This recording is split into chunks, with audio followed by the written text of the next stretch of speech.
Mr. President, Chair recognizes the Majority Leader. I ask unanimous consent that the Senate resume legislative session and execute the order with respect to calendar number 115 S2296. And I would reiterate that last vote was a 10-minute vote that took 27 minutes. People should stay close to the floor. 10-minute votes, okay? 10-minute votes. So, thank you. Without objection. Mr. President, Chair recognizes the Senator from Kentucky. I call up my amendment number 3761 and ask that it be reported by number. Clerk will report by number. Senator from Kentucky, Mr. Paul, proposes amendment number 3761 to amendment number 3748. I ask unanimous consent that the debate be 4 minutes, equally divided. Without objection.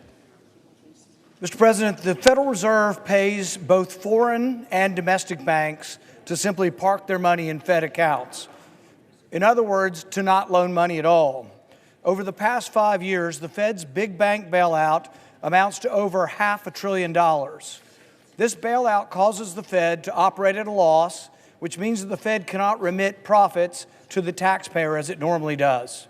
According to the economist Judy Shelton, if these payments stopped, banks would buy Treasury securities and it would bring interest rates down. Some people say that this program is a floor to interest rates. My amendment ends these subsidies. Let's end the Fed's big bank bailout. Let's lower interest rates. Please vote for my amendment. Mr. President. As Senator from Massachusetts. Mr. President, during the 2008 financial crisis and the $700 billion bailout for giant banks, the Federal Reserve exploited another authority to shovel money out the back door and into the hands of those giant banks. For the first time ever, the Fed started paying interest on overnight funds that big financial institutions deposit with the Fed.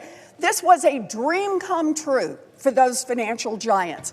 No risk and lots of free money printed by the Fed. How much money? $785 billion since 2008. Some of that money could have been used to pay down the national debt or fund tax cuts or whatever Congress wanted. Instead, public money went straight into the pockets of giant banks. And the Fed has a very convoluted argument about why they should be allowed to pay interest, claiming it helps them set interest rates, but no one is fooled. Before 2008, the Fed managed interest rates while paying zero on overnight funds and never had a problem. Let's call this out for what it is, another taxpayer's subsidy for giant banks. If the Fed needs another emergency happens and the Fed needs authority to lend out money like that, make them come to Congress and let's get a vote on it. Last year alone, the banks earned $270 billion in profits. Jamie Dimon made $39 million. Other mega bank CEOs made at least $30 million. The banking industry does not need another subsidy from American taxpayers. This bipartisan proposal would end that subsidy. I urge a yes vote on Poll 3761 and understand today's vote is just the start of a bipartisan fight to get this bill signed into law. I yield. Mr. President. Chair recognizes the Senator from Rhode Island. Thank you, Mr. President. I oppose the Paul amendment. This amendment would remove one of the primary tools used by the Federal Reserve to implement monetary policy. And the Fed used these tools, as has been indicated on the floor, with great effectiveness to contain the damage of the financial crisis in 2008 and 2020. In this uncertain economic moment, handcuffing the Fed would be a grave mistake. Unemployment is increasing, inflation has not been tamed, markets are highly volatile, tariffs are imposed and rescinded, and the Fed is under constant attack, frankly, from the White House. The Fed needs all the tools in its box to prevent a crisis, We cannot wait for another crisis to have Congress respond, because that is essentially telling the Fed we're going in the wrong direction. If they remove these tools, then the Fed could be forced to become a fire sale on Treasury securities and mortgage-backed securities to the tune of trillions of dollars to ensure that they can properly control the system. We have to do what we can to ensure that the Federal Reserve can prevent a crisis, not wait for the crisis. And I urge a no vote. Mr. President, I recognize the senator from Mississippi. briefly, a number of members are at their desks and will vote from the desks. I'm told that the majority leader means it when he says we're going to have 10-minute votes. And so I would urge my colleagues, we can have a speedy disposition of all of these important amendments, or we can go into the wee hours. I urge my members to be considerate of others, and I ask for a vote. The question is on the amendment. Is there a sufficient second? There appears to be. Clerk will call the roll. Ms. Also Brooks.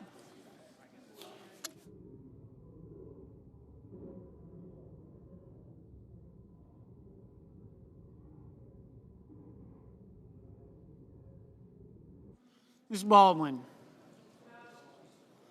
Mr. Banks. Mr. Barrasso.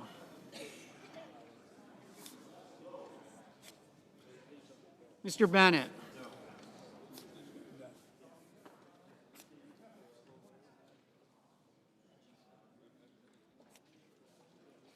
Mrs. Blackburn.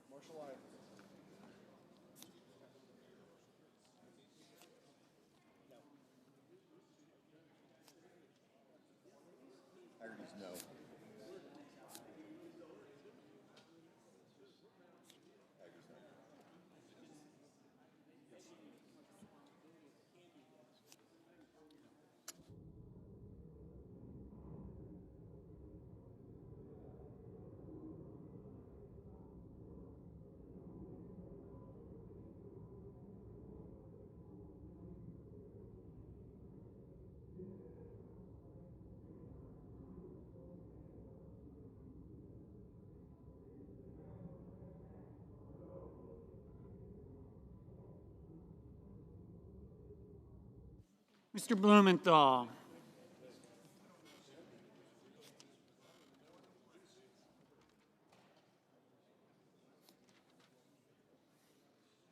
Ms. Blunt Rochester. Mr. Booker, Mr. Bozeman, Mrs. Britt.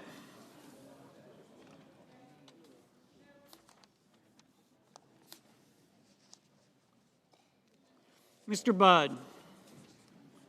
Ms. Cantwell, Mrs. Capito, Mr. Cassidy.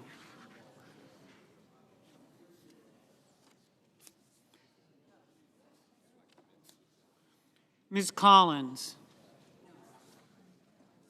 Mr. Coons. Mr. Cornyn. Ms. Cortez Masto. Mr. Cotton. Mr. Kramer. Mr. Crapo, Mr. Cruz, Mr. Curtis, Mr. Daines, Ms. Duckworth,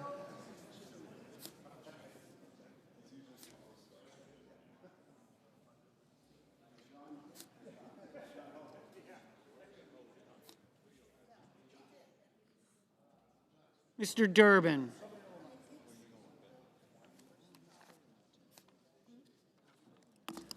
Ms. Ernst, Mr. Fetterman, Mrs. Fisher, Mr. Gallego, Mrs. Gillibrand,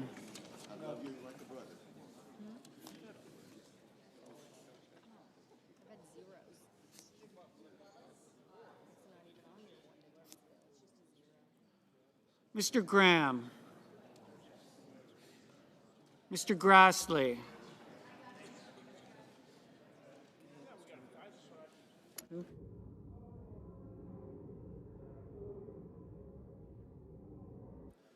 Mr. Haggerty, Ms. Hassan, Mr. Hawley, Mr. Heinrich, Mr. Hickenlooper, Ms. Hirono.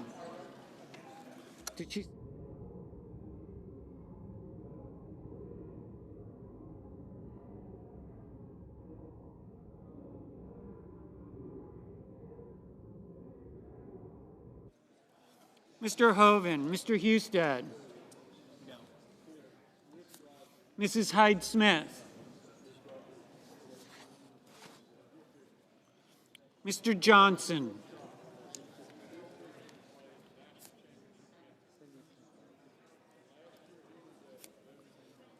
Mr. Justice. Mr. Kane, Mr. Kelly, Mr. Kennedy, Mr. Kim, Mr. King, Ms. Klobuchar,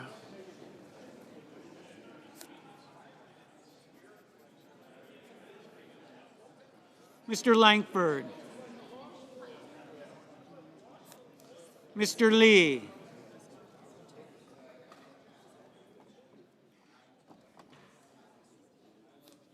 Mr. Lujan, Ms. Lummis, Mr. Markey,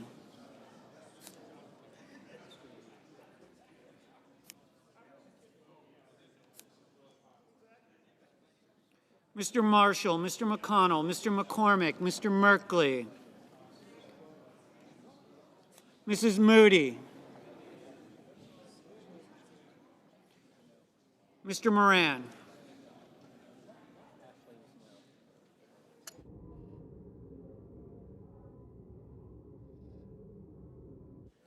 Mr. Moreno,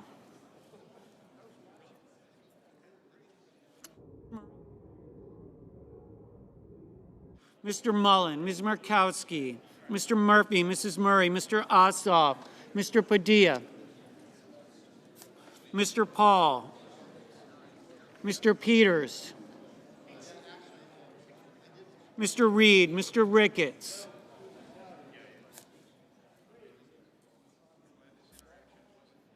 Mr. Risch,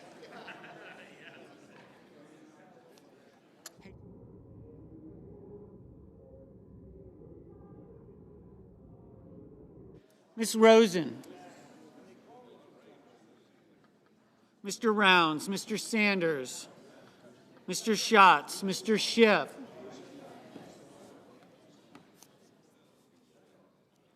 Mr. Schmidt,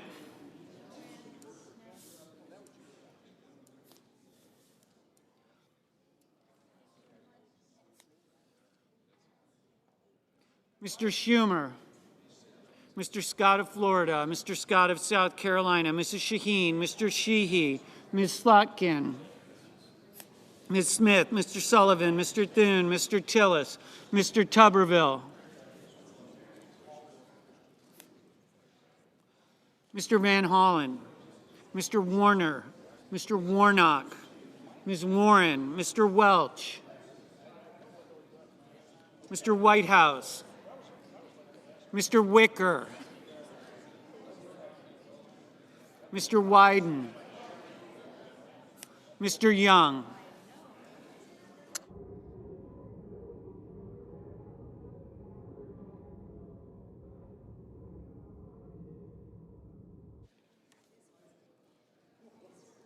Senators voting in the affirmative: Durbin, Fetterman, Graham, Lee, Lummis, Marshall, Merkley, Murphy, Paul, Sanders, Scott of Florida, Sullivan, Warren. Senators voting in the negative: Alsobrooks, Baldwin, Barrasso, Bennett, Blackburn, Blumenthal, Blunt Rochester, Booker, Bozeman, Britt, Budd, Capito, Cassidy, Collins, Coons, Cornyn, Cotton, Kramer, Curtis, Daines, Duckworth, Ernst, Fisher, Gallego, Gillibrand, Grassley, Haggerty, Hassan, Heinrich, Hirono, Hovind, Husted, Hyde-Smith, Johnson, Kane, Kennedy, Kim, King, Klobuchar, Lankford, Lujan, McConnell, McCormick, Moody, Mullen, Murray, Ossoff, Padilla, Reed, Ricketts, Rounds, Schatz, Shaheen, Sheehy, Slotkin, Smith, Thune, Tillis, Tuberville, Whitehouse, Wicker, Wyden. Mr. Young, no. Mr. Moran. Mr. Moran, no. Ms. Rosen, no. Mr. Schmidt, no. Mr. Banks, no.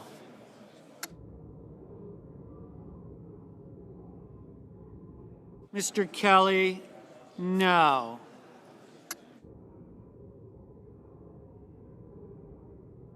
Ms. Cantwell, aye.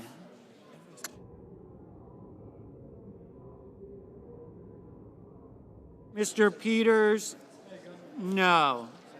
Mr. Hickenlooper, no.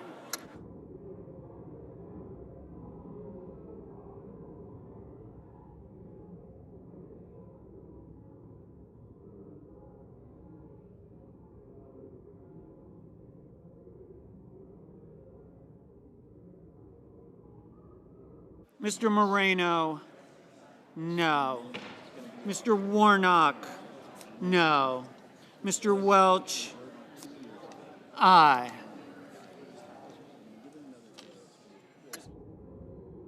Mr. Justice, no.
Mr. Scott of South Carolina, no. Mr. Fetterman, no.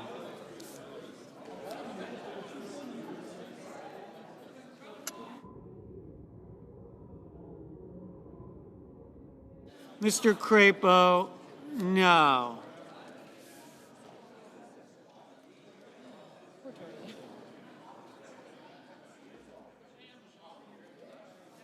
Mr. Hawley, aye.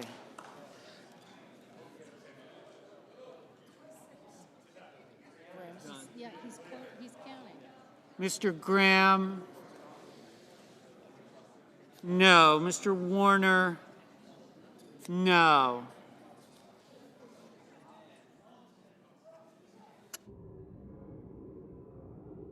Mr. Markey, aye.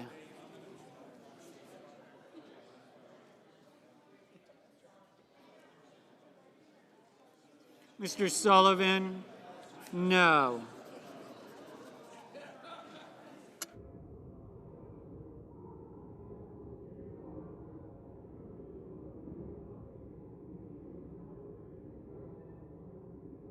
Mr. Schumer, no.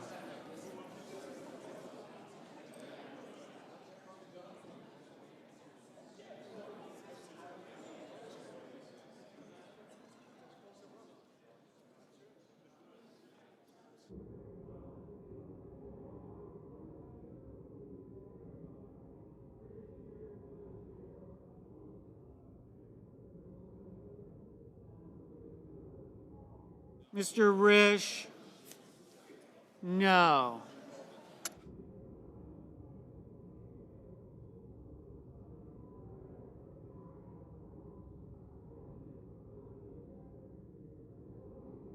Mr. Schiff, no.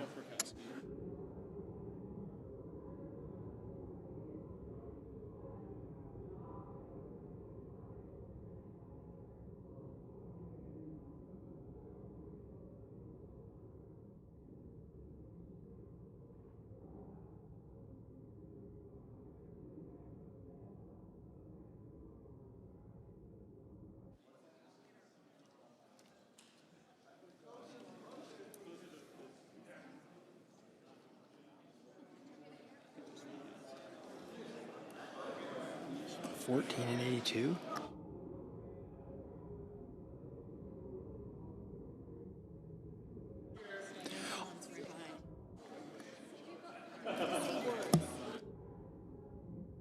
Mr. Van Hollen? No. Got it. On this vote, the yeas are 14, the nays are 83. The 60-vote threshold having not been achieved, the amendment is not agreed to.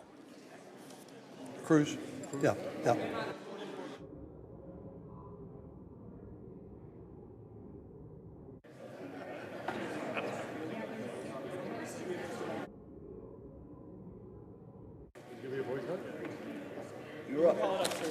Mr. President.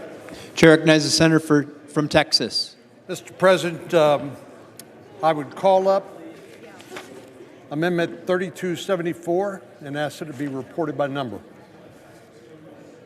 Full report. The senator from Texas, Mr. Cornyn, for Mr. Cruz, proposes an amendment number 3274 to amendment number 3748. Mr. President, this amendment would ensure that there is no gap between the deployment of the B-1 bomber currently housed primarily in South Dakota. This amendment would make sure there is no gap between the deployment of the B-1 bomber currently housed in Ellsworth Air Force Base in South Dakota, Dyess Air Force Base in Texas. No gap. We don't retire this workhorse prematurely until the development and deployment of the B-21 bomber. This is not only has the largest payload of any U.S. aircraft, it is also U.S. Air Force's test bed bomber for hypersonic weapons, making it a supersonic standoff missile truck ready for future conflict. I'd ask all of my colleagues to support it, and we'd be happy to have a voice vote. Mr. President. Senator from Rhode Island. Thank you, Mr. President. This amendment would not change the current budget or program of the United States Air Force. The Air Force is already planning to keep the full B-1 fleet longer than 2030, but this will signal the congressional intent to do so, and I would also request a voice vote. Mr. President. Senator from Mississippi. This is an excellent amendment. I ask unanimous consent to vitiate the 60-vote threshold in relation to the Cruz amendment. Is there objection? Without objection. The question occurs on the amendment. Aye. All in favor say aye. Aye. All opposed, no. The ayes appear to have it. The ayes do have it. The amendment is agreed to.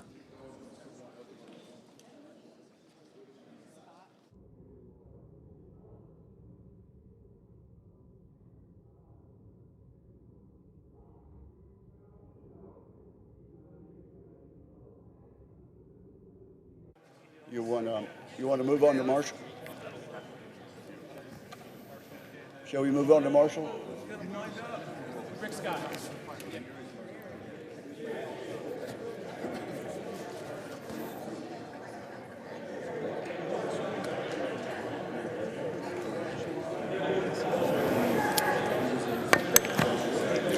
Mr. President. Chair recognizes the senator from Florida.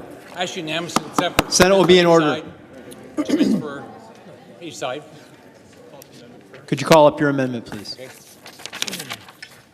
I call up Amendment 3535 and ask that it be reported by number.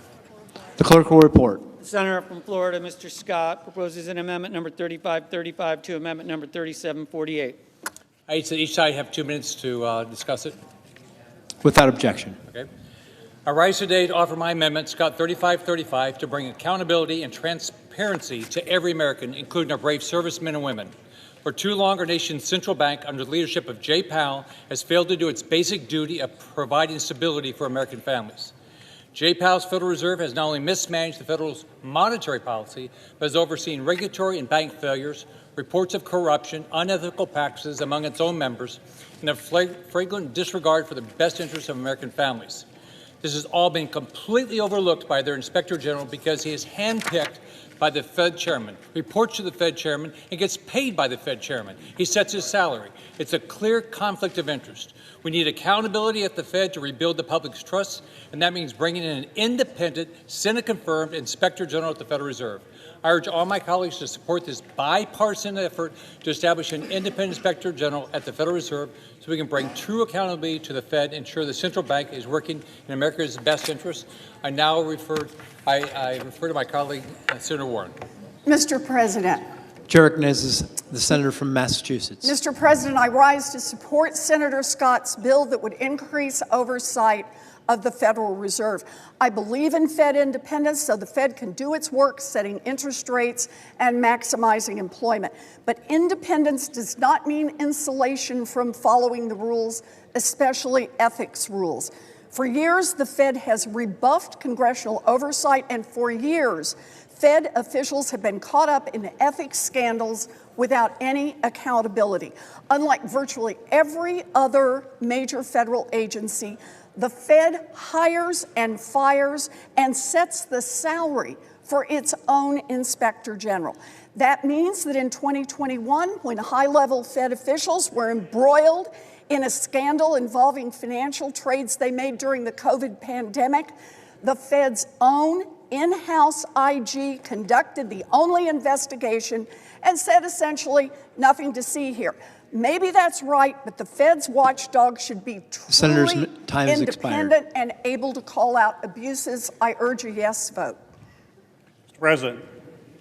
Chair recognizes the senator from Michigan. Mr. President, I rise today to oppose this amendment. And I'll say there's no argument that we should reform parts of the process for an IG for the Federal Reserve, but this amendment is not that reform that's necessary. What this amendment does, it will increase the political control over an independent central bank by allowing the president to hire and fire the Federal Reserve's independent inspector general at will. This is part of the administration's attack on the Fed's independence, the independence that's absolutely integral to our economy's success. The president has attempted to illegally remove a governor from her post, threatened to fire the chair of the board. Order in the Senate, please. He is doing this to exert political control over the Fed's monetary decisions. No president, current or future, this should also apply to future presidents, should have increased powers to politicize our central bank and their critical monetary policy decisions, whether it's by attempting to take it over through the OMB, manufacturing partisan investigations at the Justice Department, or appointing a political operative as an inspector general. I would urge my colleagues to vote against increasing presidential power and threatening the independence of the Federal Reserve. We are seeing that now. We cannot further that attempt. Is there a sufficient second? There appears to be. Clerk will call the roll. Ms. Also Brooks.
Ms. Baldwin, Mr. Banks, Mr. Barrasso, Mr. Bennett,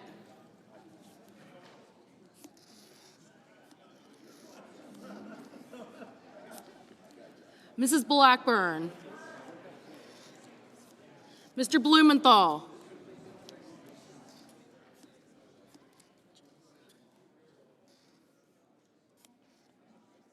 Ms. Blunt-Rochester, Mr. Booker, Mr. Bozeman, Mrs. Britt, Mr. Budd, Ms. Cantwell, Mrs. Capito, Mr. Cassidy, Ms. Collins, Mr. Coons, Mr. Cornyn, Ms. Cortez Masto, Mr. Cotton, Mr. Kramer, Mr. Crapo, Mr. Cruz, Mr. Curtis, Mr. Daines, Ms. Duckworth, Mr. Durbin,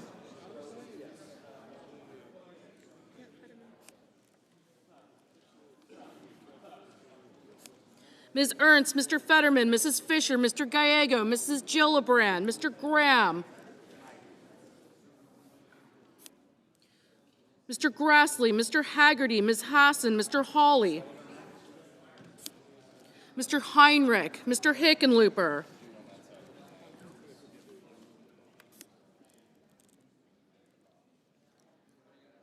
Ms. Hirono, Mr. Hoven, Mr. Husted, Mrs. Hyde-Smith, Mr. Johnson, Mr. Justice, Mr. Kane, Mr. Kelly, Mr. Kennedy, Mr. Kim, Mr. King, Ms. Klobuchar, Mr. Langford, Mr. Lee, Mr. Lujan, Ms. Lummis, Mr. Markey,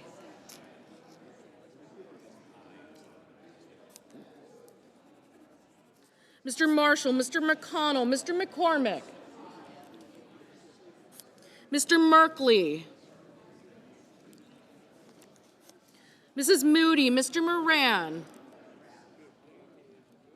Mr. Marino, Mr. Mullen, Ms. Murkowski, Mr. Murphy, Mrs. Murray, Mr. Ossoff, Mr. Padilla, Mr. Paul,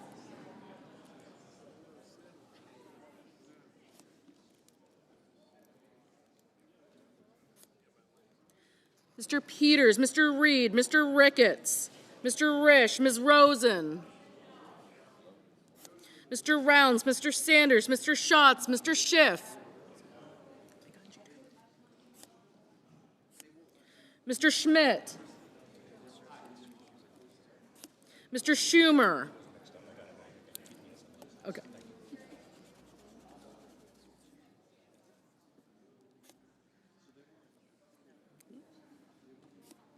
Mr. Scott of Florida, Mr. Scott of South Carolina, Mrs. Shaheen, Mr. Sheehy, Ms. Slotkin,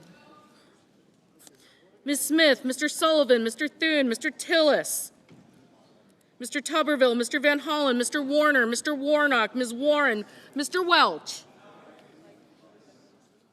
Mr. Whitehouse, Mr. Wicker, Mr. Wyden, Mr. Young.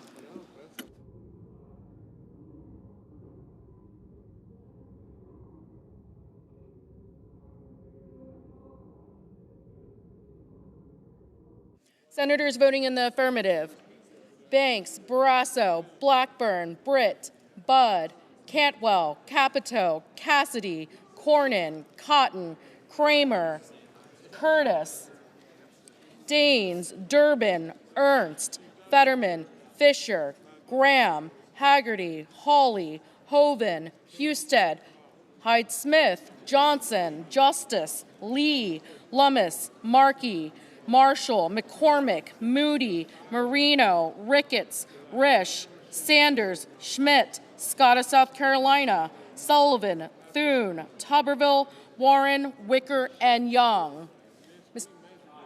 Mr. Moran, aye.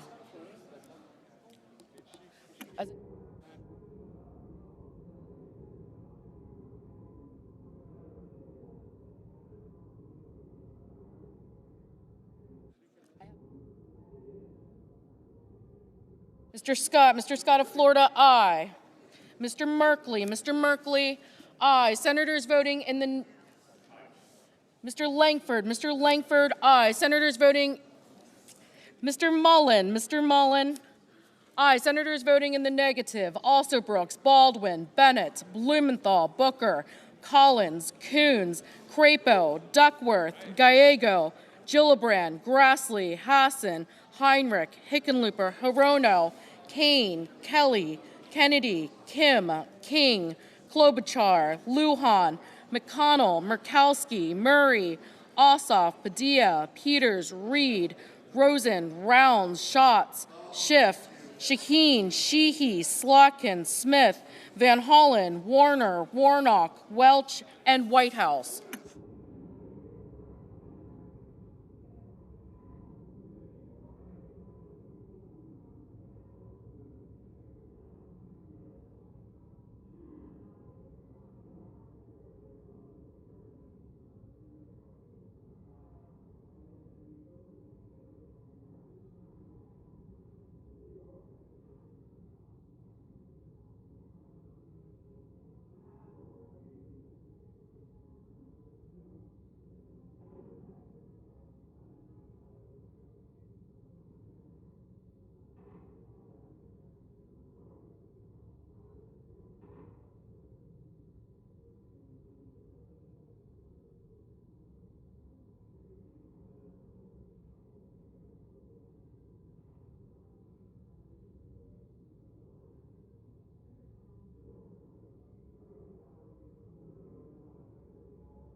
Mr. Risch, no.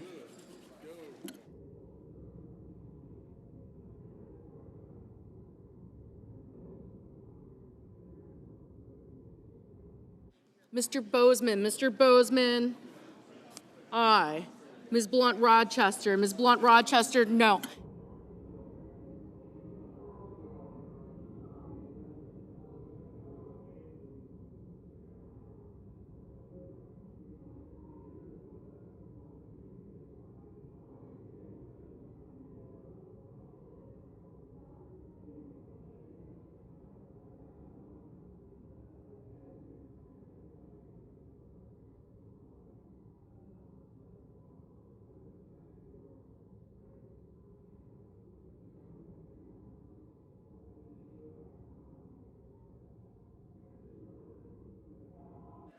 Mr. Crapo, aye. Mr. Risch, aye. Mr. Murphy, aye.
Mr. Sheehy. Mr. Sheehy, aye.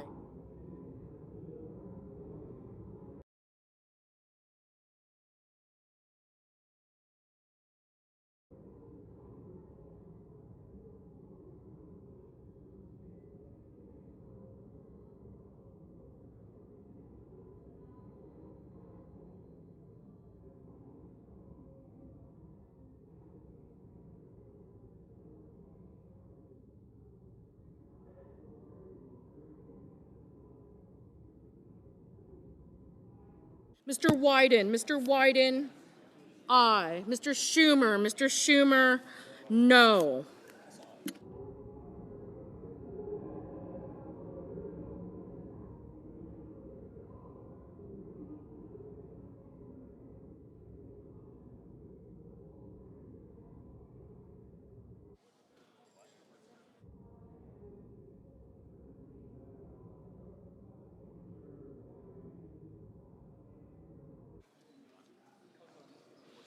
On this vote, the yeas are 53 and the nays are 43.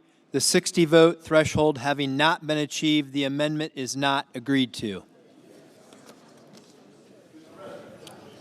Chair recognizes the Senator from Mississippi.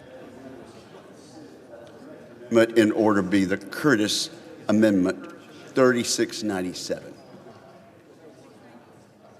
3697. Without objection.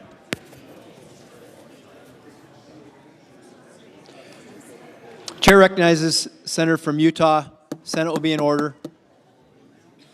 Mr. President, I call up Amendment 3697 and ask that it be reported by number. The clerk will report. Senator from Utah, Mr. Curtis, proposes amendment number 3697 to amendment number 3748. Mr. President, I ask unanimous consent that there be up to 2 minutes equally divided. Senate will be in order. 2 minutes. 2 minutes each side. 2 minutes each side, equally divided.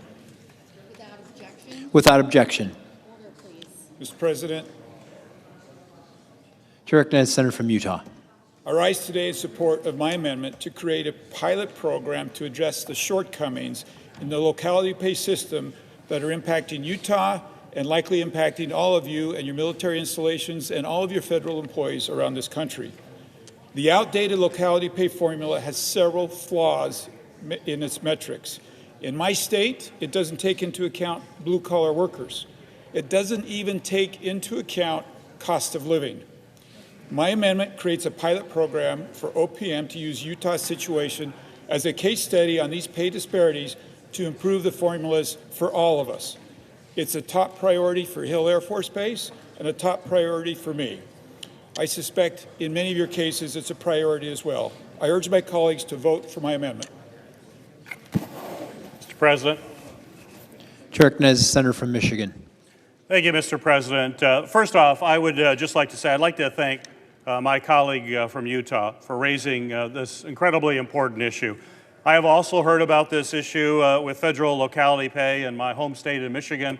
And I don't think this is a problem just in Utah and Michigan. It's in all of our states.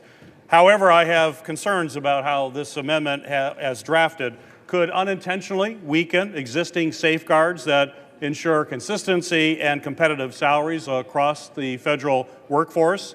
Opening the door to these kinds of changes in this current environment that we're in right now is particularly concerning. The administration has already frozen locality pay and is reshaping the federal workforce in ways that I certainly do not support. This amendment would give the administration— Senate will be in order. This amendment would give the administration too much authority to inflict additional pain on federal employees. I would be happy to work together with my colleague on a bill that provides federal employees with the competitive compensation that they certainly deserve and includes appropriate safeguards to prevent unintended consequences that I know the sponsor of this amendment wants to avoid as well. But I would urge my colleagues to join me in opposing this amendment until we can go through the work necessary. And I have my commitment to do that from my colleague and friend from the Senator of Utah, that we will get this right because it's an issue, it's just not ready today. Mr. President. Chair recognizes the Senator from Utah. Senate will be in order. my thanks to my colleague from Michigan. I think it's clear that we share the objective together. I also want to point out that I do share your concerns, and I'm anxious to work with you. In my perfect world, we would do this in conference, because every day this is not figured out is a day that our troops are not getting the appropriate pay. If that doesn't happen, let's work together. Let's find this common ground between the objective we're trying to accomplish here and the safeguards that you're worried back. I yield my time. President, yeas and nays? There a sufficient second? That's it. There appears to be. Clerk will call the roll. Ms. Alsobrooks.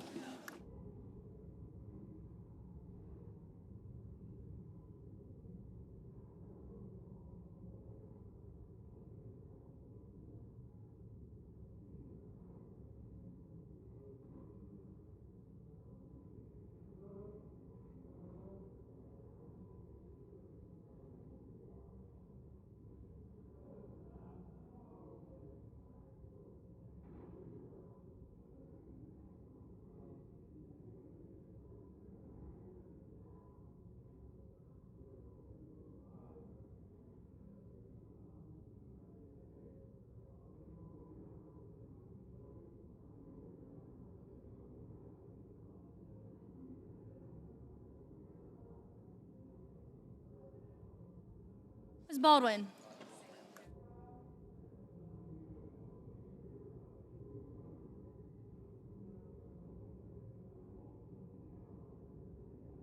Mr. Banks. Mr. Barrasso. Mr. Bennett. Mrs. Blackburn. Mr. Blumenthal.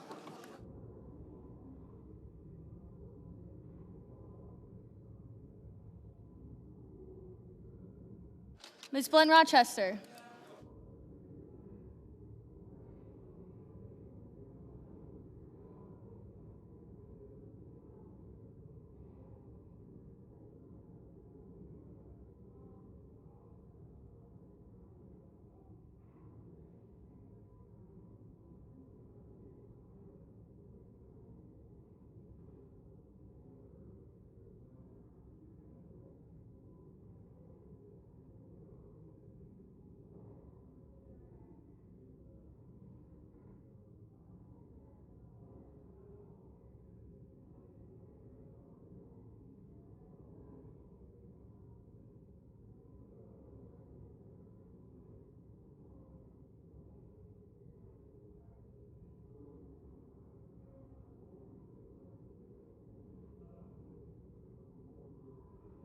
Mr. Booker. Mr. Bozeman. Mrs. Britt. Mr. Budd. Ms. Cantwell.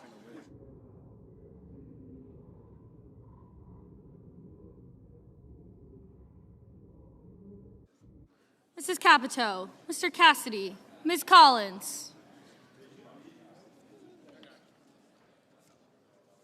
Mr. Coons.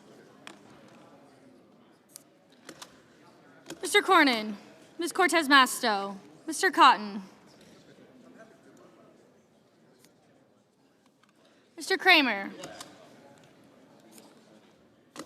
Mr. Crapo. Mr. Cruz.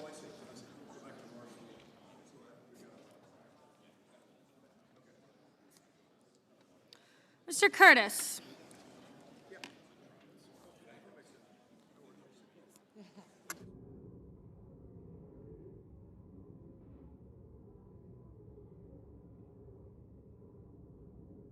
Mr. Daines, Ms. Duckworth, Mr. Durbin, Ms. Ernst, Mr. Fetterman, Mrs. Fisher, Mr. Gallego, Mrs. Gillibrand, Mr. Graham, Mr. Grassley, Mr. Haggerty, Ms. Hassan, Mr. Hawley, Mr. Heinrich,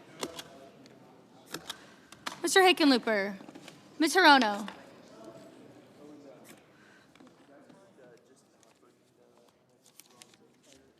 Mr. Hoven.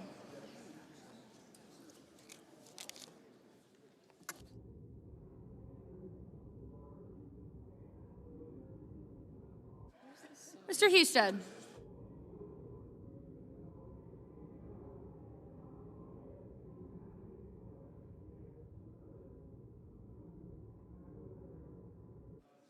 Mrs. Hyde-Smith. Mr. Johnson, Mr. Justice.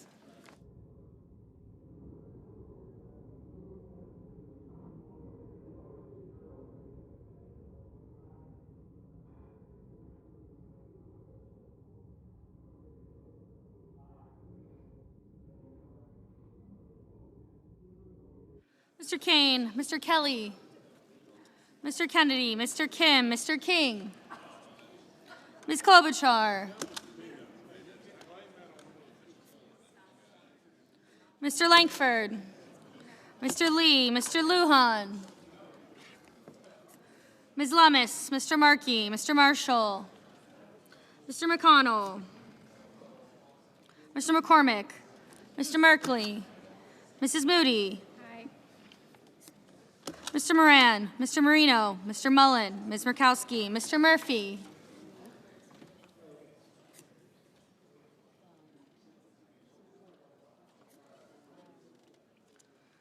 Mrs. Murray, Mr. Ossoff, Mr. Padilla, Mr. Paul, Mr. Peters, Mr. Reed, Mr. Ricketts, Mr. Risch, Ms. Rosen,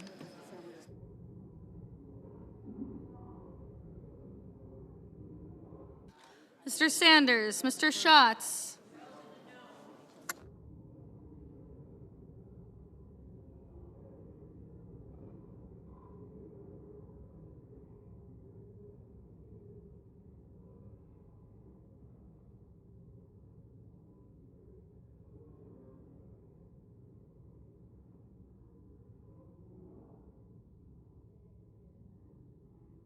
Mr. Schiff, Mr. Schmidt, Mr. Schumer, Mr. Scott of Florida, Mr. Scott of South Carolina, Mrs. Shaheen, Mr. Sheehy, Ms. Slotkin, Ms. Smith, Mr. Sullivan, Mr. Thune, Mr. Tillis, Mr. Tuberville, Mr. Van Hollen, Mr. Warner, Mr. Warnock, Ms. Warren, Mr. Welch, Mr. Whitehouse, Mr. Wicker, Mr. Wyden, Mr. Young,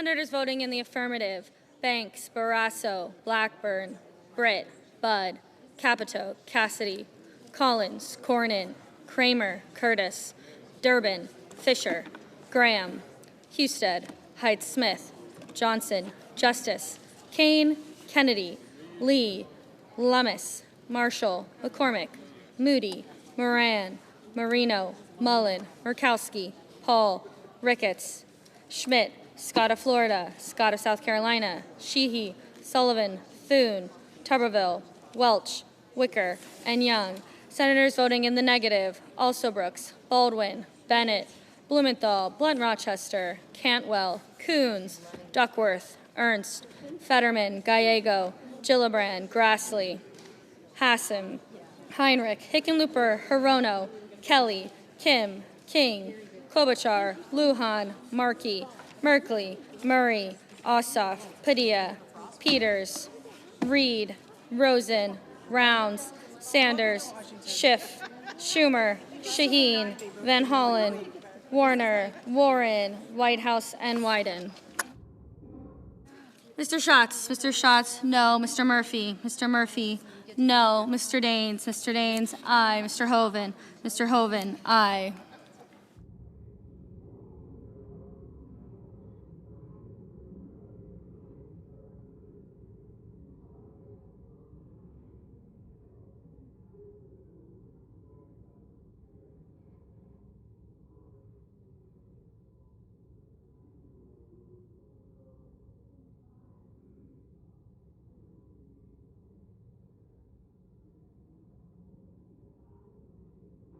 Mr. Haggerty. Mr. Haggerty. Aye. Ms. Slotkin. Ms. Slotkin. No. Mr. Booker. Mr. Booker. No. Mr. Warnock. Mr. Warnock. No.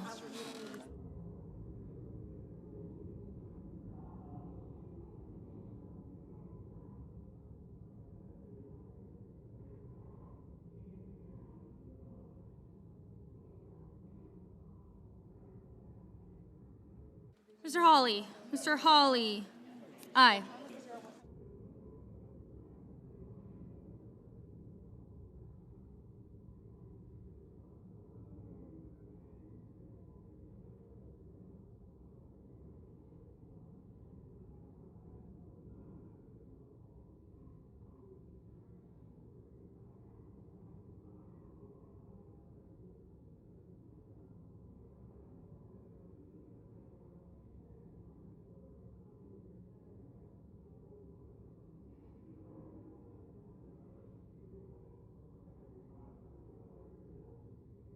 Mr. Langford. Mr. Langford. Aye.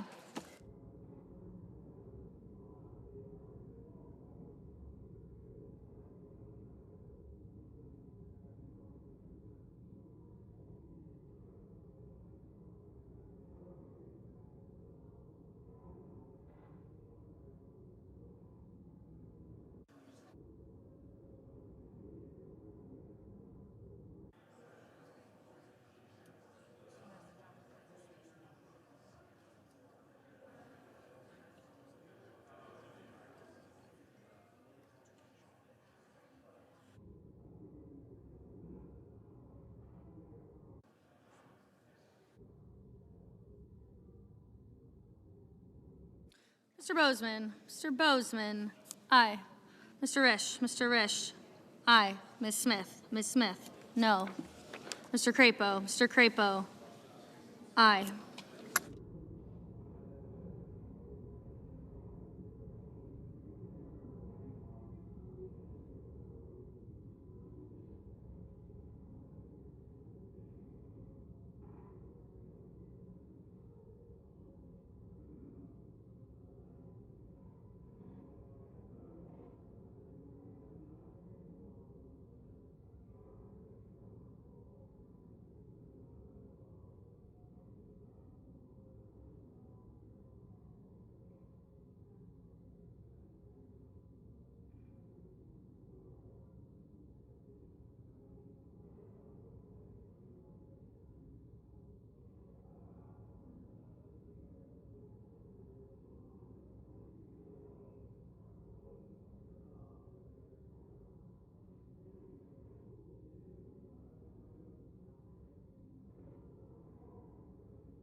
Mr. Cotton. Mr. Cotton. Aye.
Mr. McConnell. Mr. McConnell, aye.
On this vote, the yeas are 51, the nays are 46. The 60 vote threshold having not been achieved for the amendment, it is not agreed to.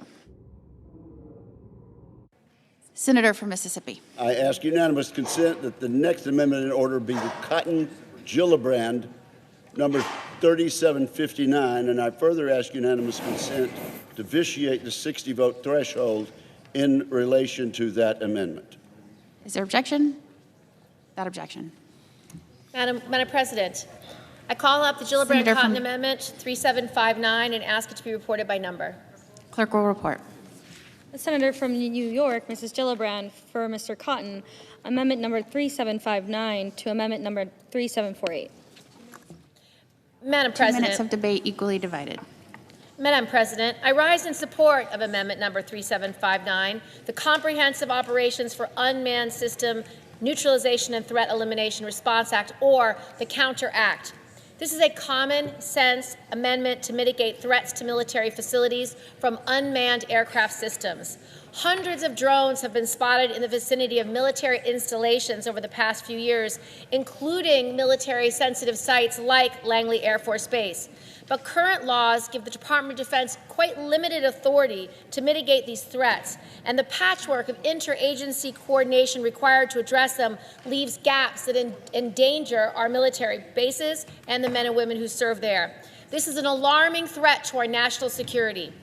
That's why this amendment is so important. It would give the DoD the authority to secure all of its bases, enhancing their protection against unmanned aircraft system incursions. It would also allow the DoD to share information about threats posed by UAS with the Department of Justice and the Department of Homeland Security to improve the interagency mitigation efforts.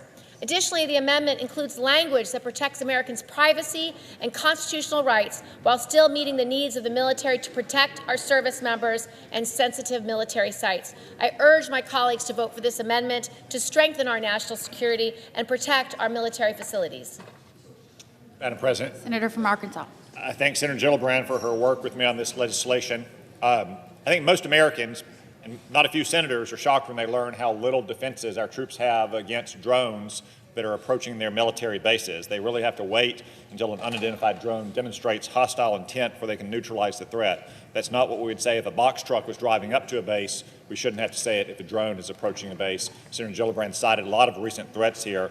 This legislation would close the gap in law, simplify military guidance, and make our troops safer. I would urge everyone a yes vote, and I think Senator Gillibrand and I would welcome a voice vote as well. Question is on the amendment.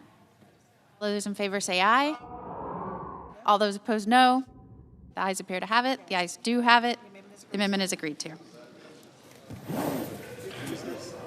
Madam President, Senator from Mississippi. I ask unanimous consent that the next amendment in order be the Marshall Amendment, number 3213, and I further ask unanimous consent to vitiate the 60-vote threshold in relation to that amendment.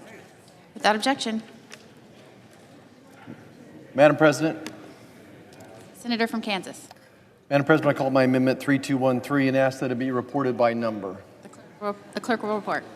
The senator from Kansas, Mr. Marshall, proposes amendment numbered 3213 to amendment numbered 3748. Madam President. Senator from Kansas. Madam President, the American flag represents something deeply personal to most of us in this room. Someone from every generation of my family, going back to the Civil War, has served under one flag, the American flag. It's more than stars and stripes. This one flag is a symbol of sacrifice, of freedom and unity. Every time we place our hands over our hearts, we're reminded that we're one nation under God. We're not a patchwork of ideologies competing for a space on a flagpole. No flag that divides or politicizes should ever be flown on a federal building. This is about respect. It's about unity and putting America first, standing together under one flag, the Stars and Stripes. And that's why I urge my colleagues to support our amendment, ensuring only the American flag is flown on federal buildings. Mr. President. Senator from Rhode Island. Thank you, Madam President.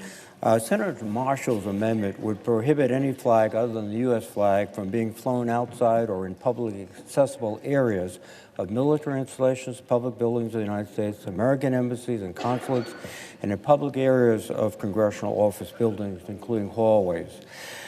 This amendment raises serious constitutional concerns about the right of free expression, but for one example would be a member of Congress could not fly the flag of Israel, for example, unless he or she was being visited by an Israeli ambassador. And that is a constraint, I think, on speech and the rights of the members of Congress as well as others. So I would urge a no vote on this. With respect to specific military installations, in the FY 2024 National Defense Bill, Section 1052 gave the Secretary of Defense discretion to indicate what flags would be appropriate on a military installation. So we've dealt with this issue before on a bipartisan matter. I would urge no vote on Senator Marshall's proposal. Question on the amendment. All those in favor say aye. All those opposed, no. No. The noes appear to have it. The noes do have it. The amendment fails.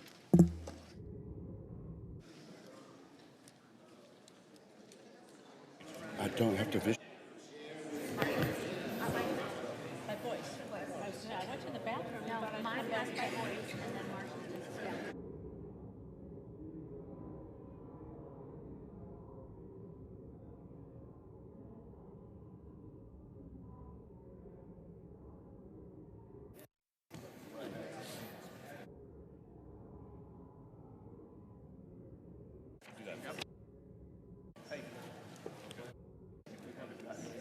Madam President.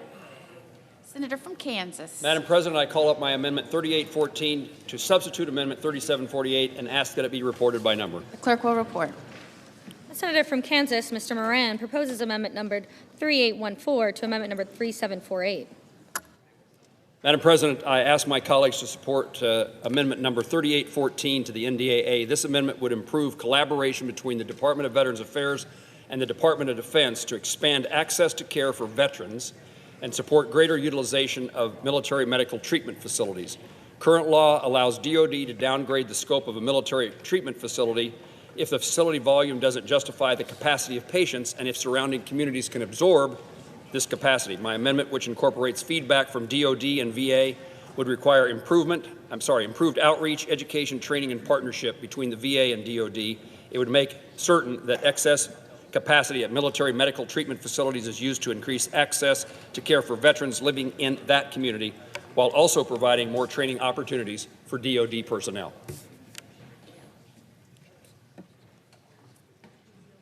Who yields time.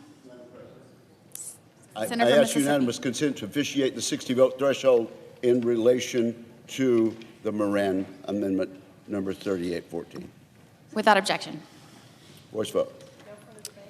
No further debate. The question is on the amendment. All in favor say aye. Aye. All opposed, no. The ayes appear to have it. The ayes do have it. The amendment is agreed to.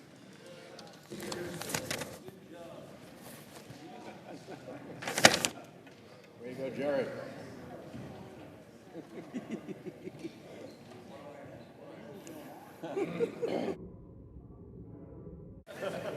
Senator from Utah. Madam President, I call up the Lee-Duckworth Amendment, number 3288, and ask that it be reported by number. The clerk will report. The Senator from Utah, Mr. Lee, proposes for himself and others amendment number 3288 to amendment number 3748. Madam President, across the country, our guardsmen are on the front lines of our national security. Maybe we have order in the chamber? Order in the chamber. We're on the front line of our national security, securing our cities and our border, and most commonly leading natural disaster recovery efforts in our various states. In 2022, over half of the National Guard's members responded to natural disasters, including wildfires, hurricanes, winter storms, tornadoes, and even volcanoes. The National Guard's motto is always ready, always there. Yet there is an unnecessary, bureaucratic hurdle jeopardizing the readiness of Guard assets for future missions. When the National Guard is used in state active duty status for missions like disaster response, the state may use federal equipment to complete the mission, but must reimburse the Federal National Guard Bureau for the associated expenses. Current law requires those reimbursements to flow through the Treasury Department rather than the Guard unit incurring the expense. Why does this matter? Well, it matters because we need to get rid of this unnecessary step that's harming the states and the Guard. The amendment simply directs reimbursements to the appropriate Guard unit directly, the unit where the asset resides, to ensure its readiness for future missions. If we're going to expect the Guard to be always ready and always there, we must streamline the state active duty reimbursement process and ensure that the Guard is made whole. I encourage my colleagues to support this amendment. Good. Madam President. Senator from Illinois. Madam President, this is a bipartisan amendment that deals with a longstanding multi-year issue supported by 49 state adjutant generals. When the National Guard units are mobilized by their governors and paid for by the federal government, our antiquated reimbursement system for reimbursing the National Guard for maintenance of their federal equipment leads to long delays for states to receive the promised funds. This amendment only modernizes our payment system to ensure that the federal government more efficiently reimburses states to ensure federal National Guard equipment that are used for Title 32 or state active duty missions of our Guard, such as responses to natural disasters, can be adequately maintained. I urge my colleagues to vote yes on this amendment. Senator from Mississippi. Amendment has widespread support. I ask unanimous consent to vitiate the 60-vote threshold in relation to the Lee-Duckworth Amendment number 3288. Without objection. Question is on the amendment. All those in favor of the amendment say aye. Aye. All those opposed, no. The ayes appear to have it. The ayes do have it. The amendment is agreed to.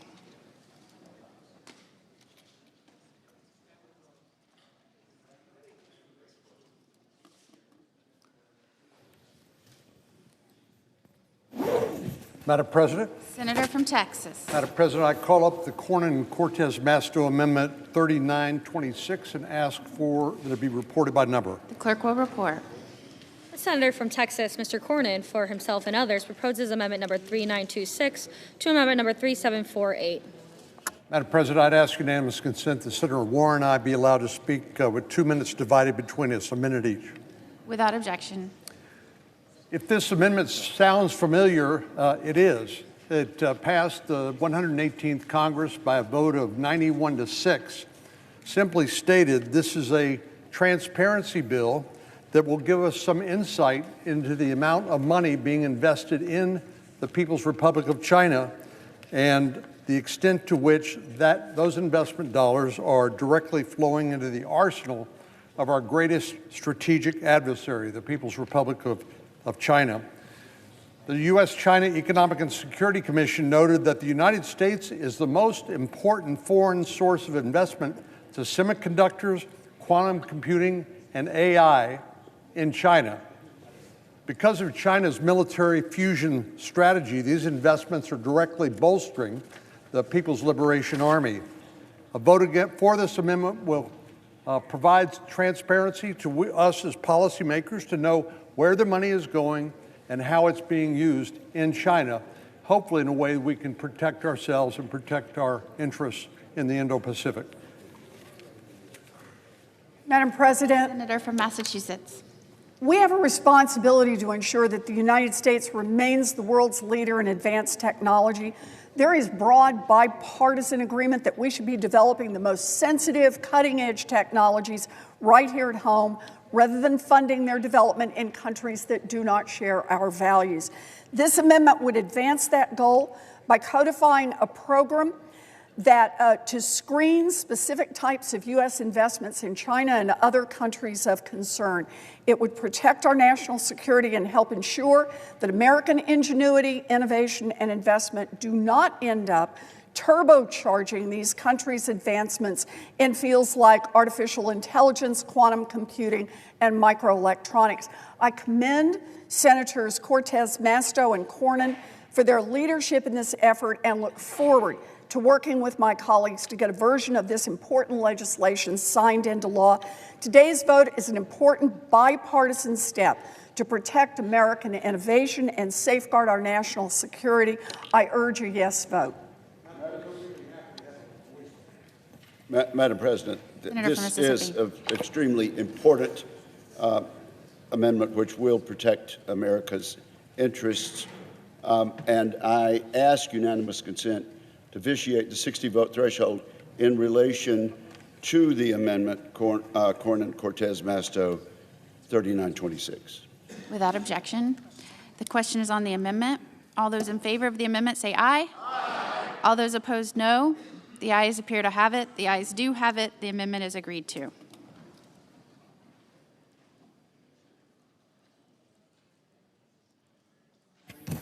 Ready?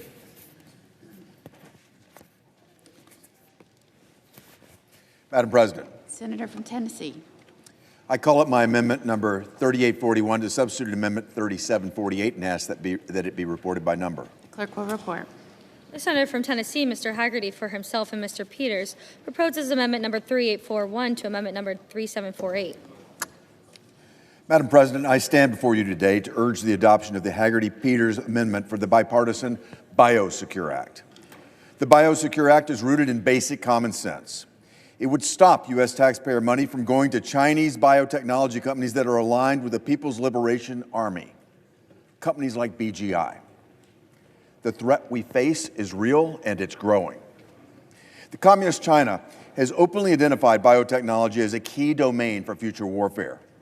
To cite just one chilling example, in 2017, National Defense University of the People's Liberation Army wrote about the possibility of, and I quote, specific, ethnic, genetic attacks that can, quote, be a precise, targeted attack, get this, that destroys a race or a specific group of people or a specific person.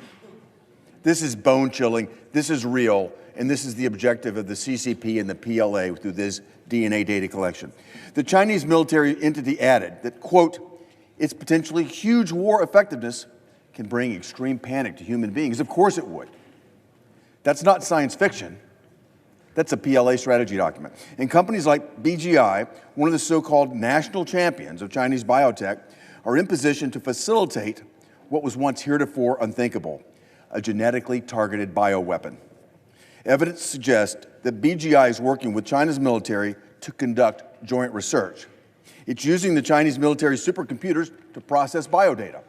And it's collaborating with Chinese military hospitals to genetically enhance the performance of Chinese soldiers. Can you believe this? Under China's national intelligence laws, all Chinese companies, regardless of where they operate in the world, must turn over any data that they've collected if the Chinese government wants it. And given the stated interest of the PLA in bioweapons, you can be sure that they'll be interested in the genetic data of Americans. Make no mistake, BGI and companies like it are not just commercial actors.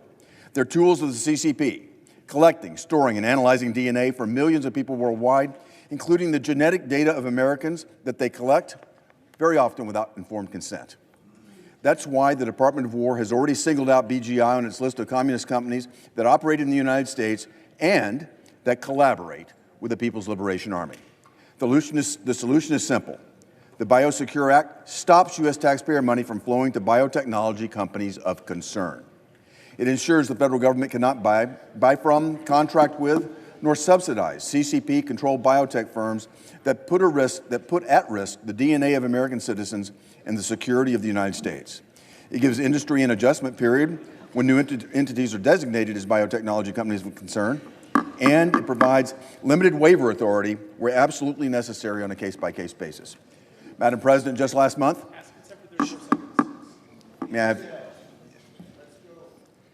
Just last month, Xi Jinping and Vladimir Putin were overheard talking about biotechnology, organ transplants, and even the possibility of extending life to 150 years. They know what's at stake. We must acknowledge it too. This amendment is about protecting Americans' most personal information, their DNA. I urge my colleagues to support it. Madam President. Senator from Mississippi. I commend Senator Hagerty, and Senator Peters is not on the floor right now, but I also commend him for his leadership on this amendment, which should pass overwhelmingly. I ask unanimous consent to vitiate the 60-vote threshold in relation to the Hagerty-Peters Amendment 3841. Without objection, the question is on the motion. All in favor of the amendment, say aye. Aye. All opposed, no. The ayes appear to have it. The ayes do have it. The amendment is agreed to.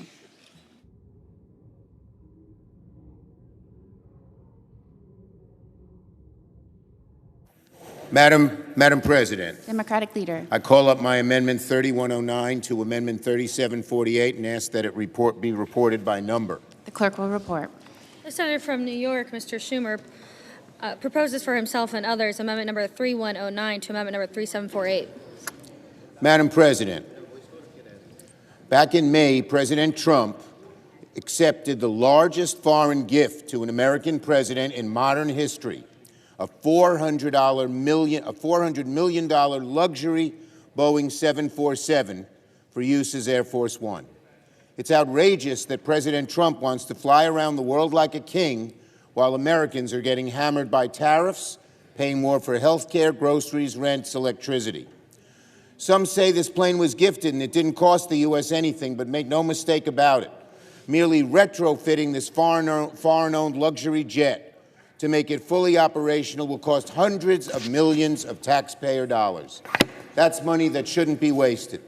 So today I have an amendment that will make sure not a penny of taxpayer dollars provided in this NDAA will go to any remodeling or maintenance of the President's foreign-owned Air Force One. It would prohibit funds authorized by this bill from being diverted for procurement, modification, restoration, or maintenance of an aircraft previously owned by a foreign government for the purpose of providing a presidential airlift. And it would ensure the security and continued liability of the Air Force One fleet. Republicans like to talk about eliminating waste, fraud, and abuse. Spending even a penny of taxpayer dollars on retrofitting this luxury is about as wasteful as it gets. I urge my Republican colleagues who care about spending taxpayer dollars responsibly to support this amendment. Yield the floor. Madam President. Senator from Nebraska. Madam President, I rise in opposition to this amendment because it would have a significant negative effects on our U.S. nuclear deterrent.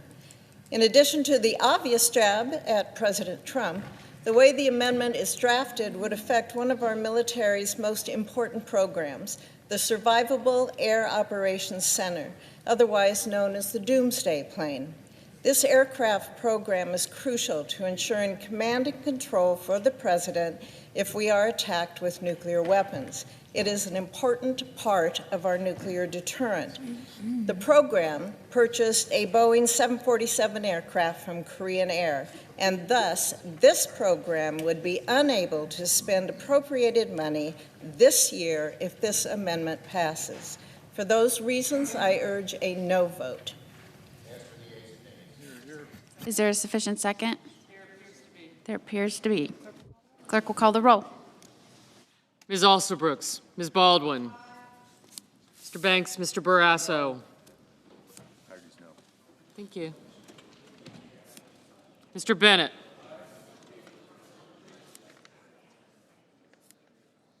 Mrs. Blackburn. Mr. Blumenthal.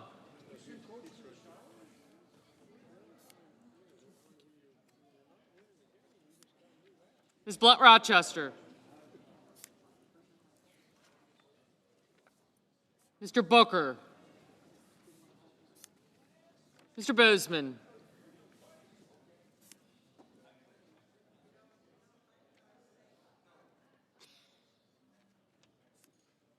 Thank you.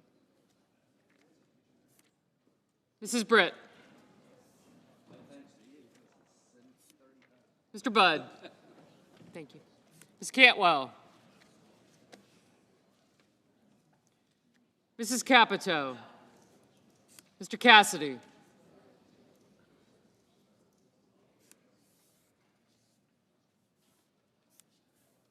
Ms. Collins. Mr. Coons. Mr. Cornyn, Ms. Cortez Masto. Mr. Cotton.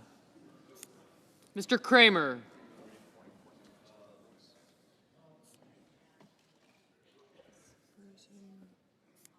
Thank you.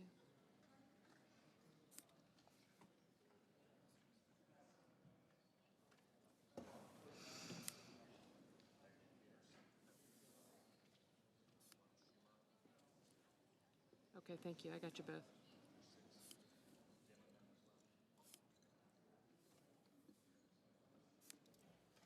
Mr. Cruz, Mr. Curtis,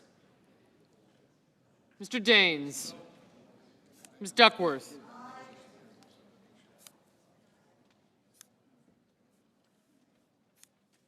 Mr. Durbin, Mr. Murphy.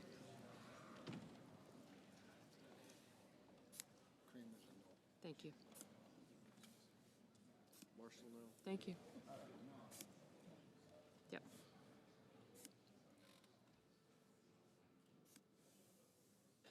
Ms. Ernst, Mr. Fetterman, Mrs. Fisher, Mr. Gallego,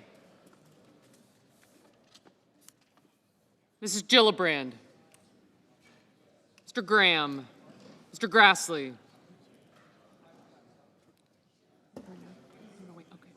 Mr. Haggerty, Ms. Hassan,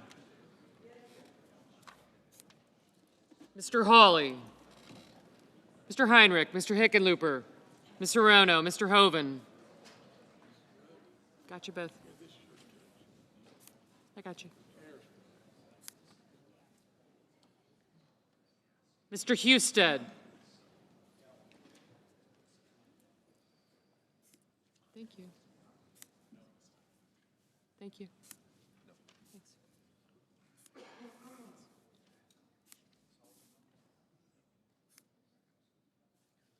Thank you. Mrs. Hyde-Smith.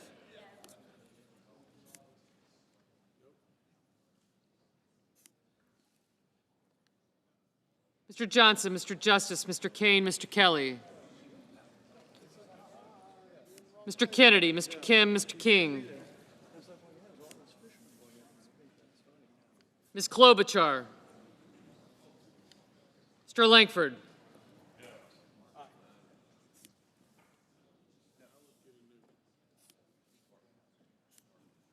Mr. Lee. Mr. Lujan. Ms. Lummis. Mr. Markey. Mr. Marshall, Mr. McConnell. Mr. McCormick. Mr. Merkley, Mrs. Moody. Mr. Moran. Mr. Marino. Mr. Mullen.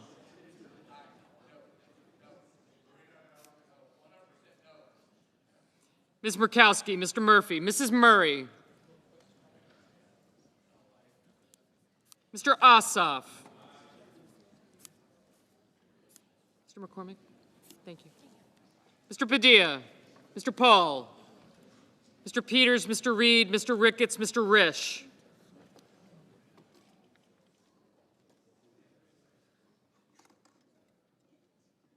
Ms. Rosen, Mr. Rounds, Mr. Sanders, Mr. Schatz, Mr. Schiff, Mr. Schmidt, Mr. Schumer, Mr. Scott of Florida, Mr. Scott of South Carolina, Mrs. Shaheen, Mr. Sheehy, Ms. Slotkin, Ms. Smith, Mr. Sullivan, Mr. Thune, Mr. Tillis, Mr. Tuberville, Mr. Van Hollen, Mr. Warner, Mr. Warnock, Ms. Warren, Mr. Welch, Mr. Whitehouse, Mr. Wicker, Mr. Wyden, Mr. Young. Senators voting in the affirmative: Alsobrooks, Baldwin,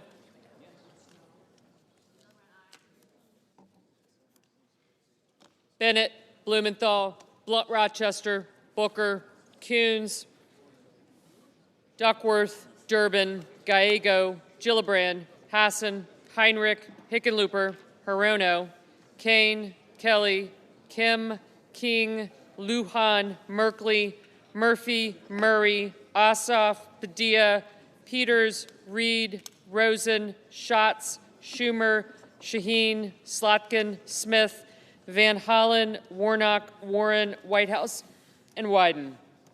No. Sir, thank you.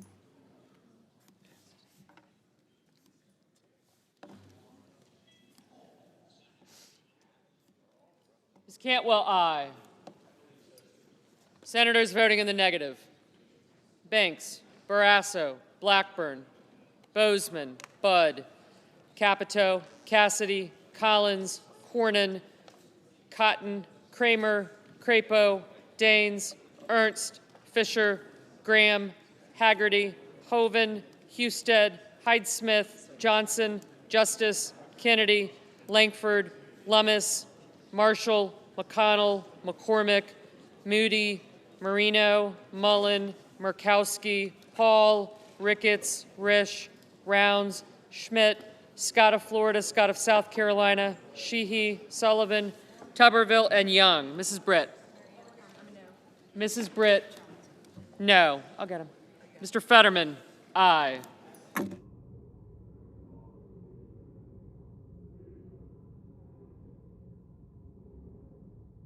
Mr. Grassley, no. Mr. Curtis, no.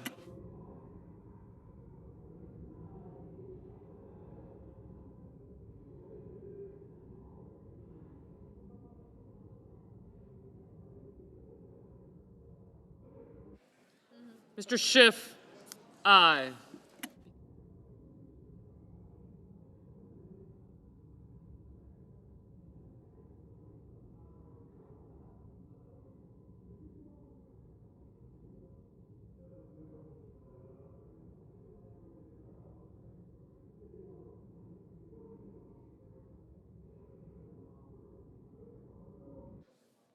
Mr. Wicker, no.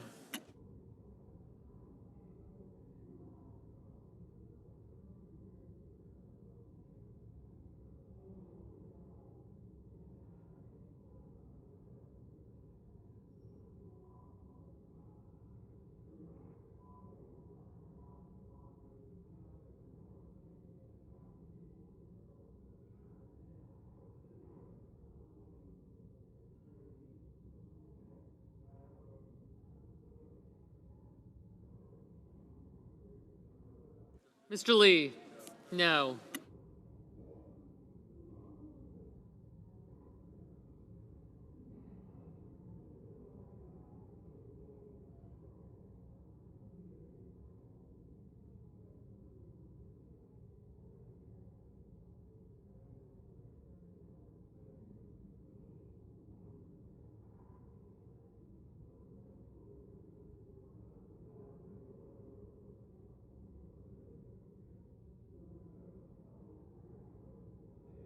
Mr. Thune, no.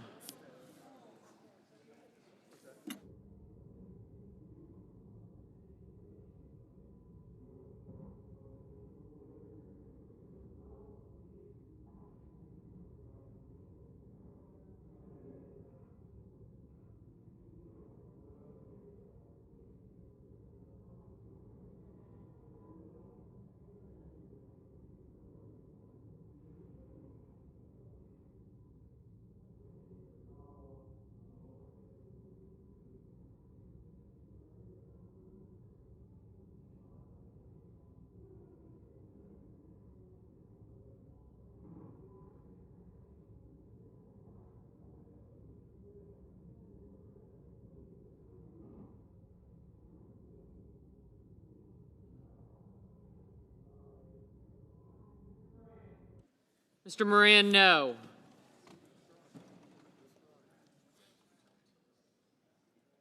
Who's out?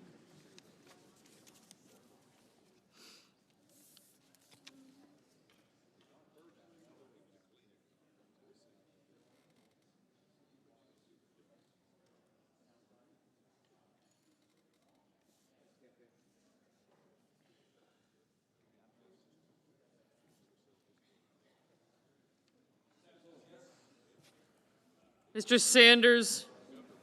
Aye. Mr. Welch? Aye.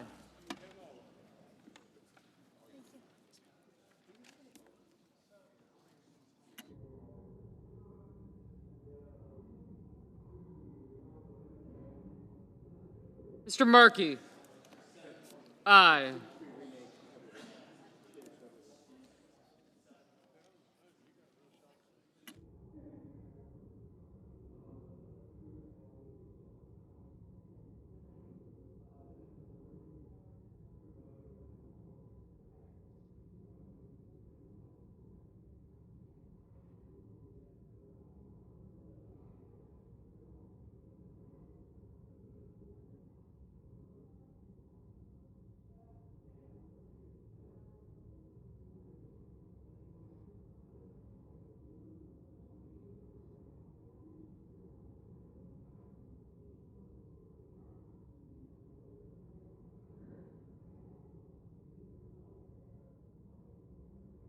Mr. Warner?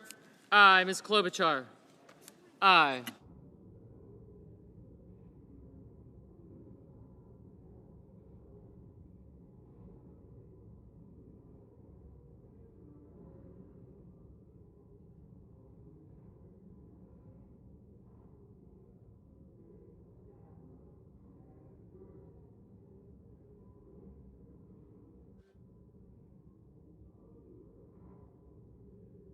On this vote, the yeas are 46, the nays are 50. The 60-vote threshold having not been achieved, the amendment is not agreed to.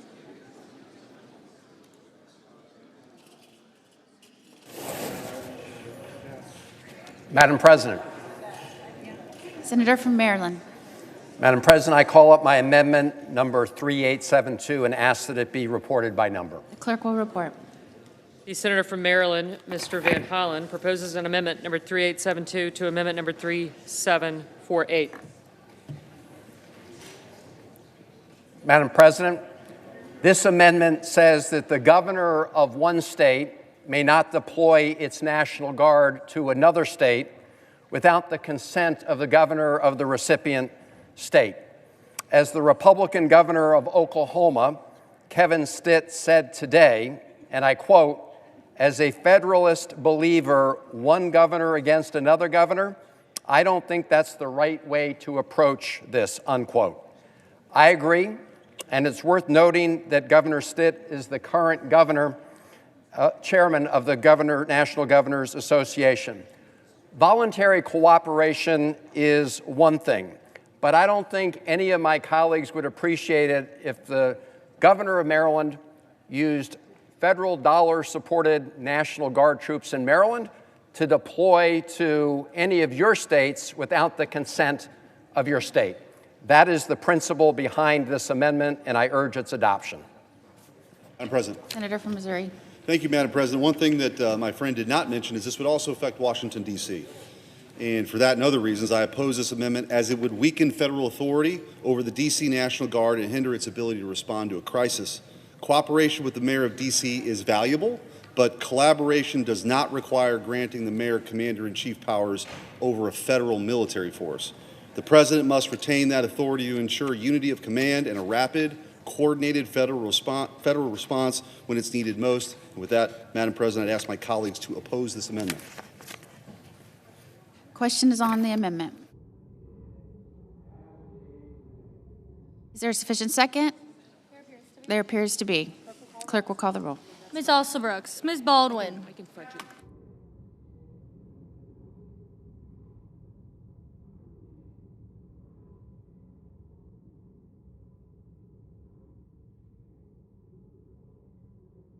Mr. Banks, Mr. Barrasso, Mr. Bennett,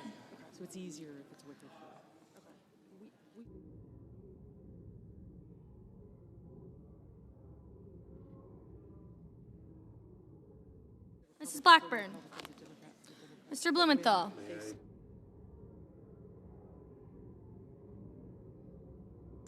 Ms. Glenn Rochester, Mr. Booker, Mr. Bozeman, Mrs. Britt, Mr. Budd,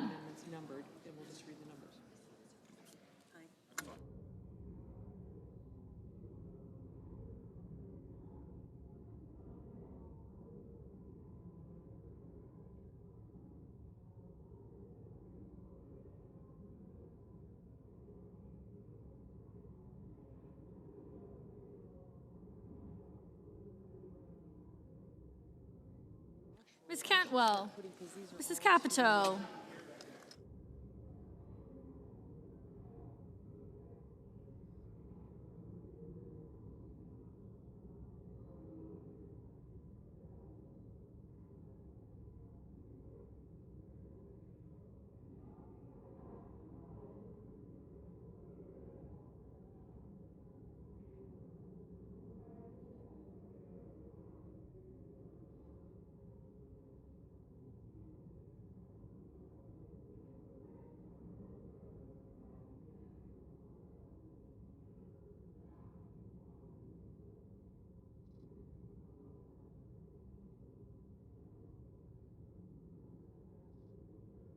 Mr. Cassidy,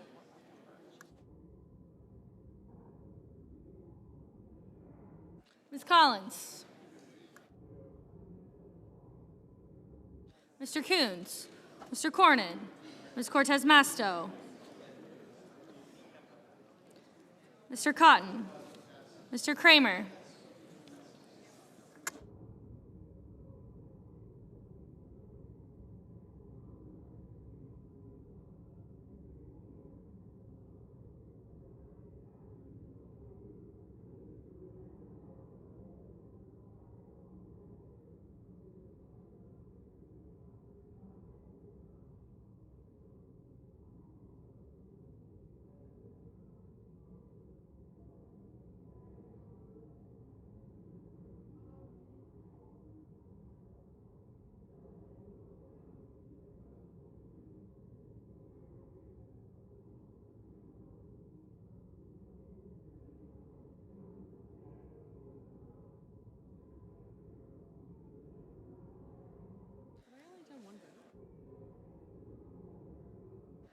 Mr. Crapo, Mr. Cruz, Mr. Curtis, Mr. Daines, Ms. Duckworth,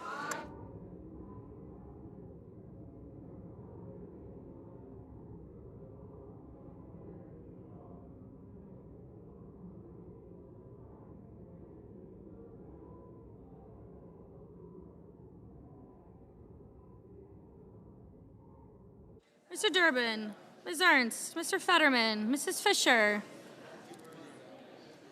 Mr. Gallego, Mrs. Gillibrand, Mr. Graham, Mr. Grassley, Mr. Haggerty, Ms. Hassan,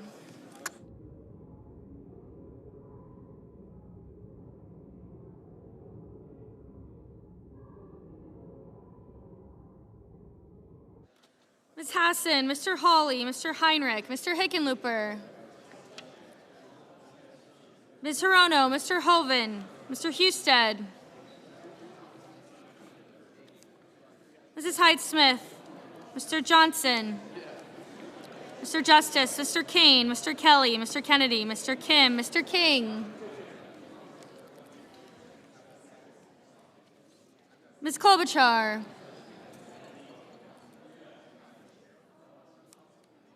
Mr. Langford, Mr. Lee, Mr. Lujan, Ms. Lummis, Mr. Markey, Mr. Marshall, Mr. McConnell, Mr. McCormick, Mr. Merkley, Mrs. Moody, Mr. Moran, Mr. Marino, Mr. Mullen, Ms. Murkowski,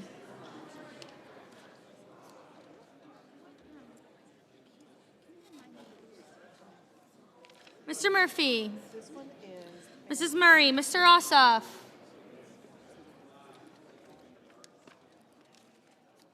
Mr. Padilla,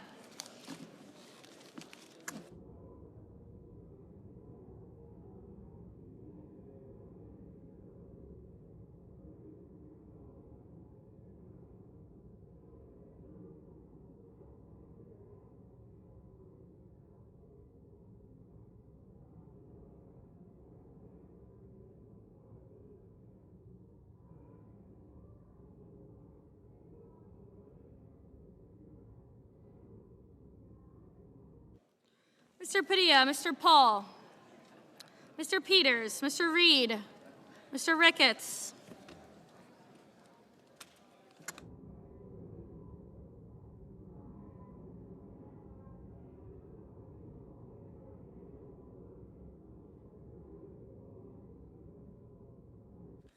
Mr. Reed, Mr. Ricketts, Mr. Risch, Ms. Rosen, Mr. Rounds, Mr. Sanders, Mr. Schatz,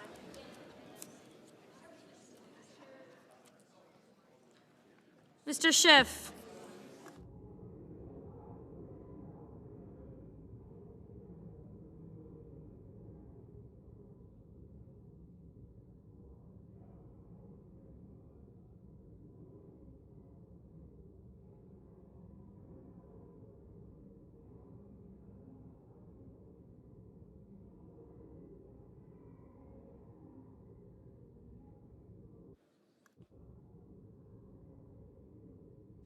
Mr. Schiff, Mr. Schmidt, Mr. Schumer, Mr. Scott of Florida, Mr. Scott of South Carolina,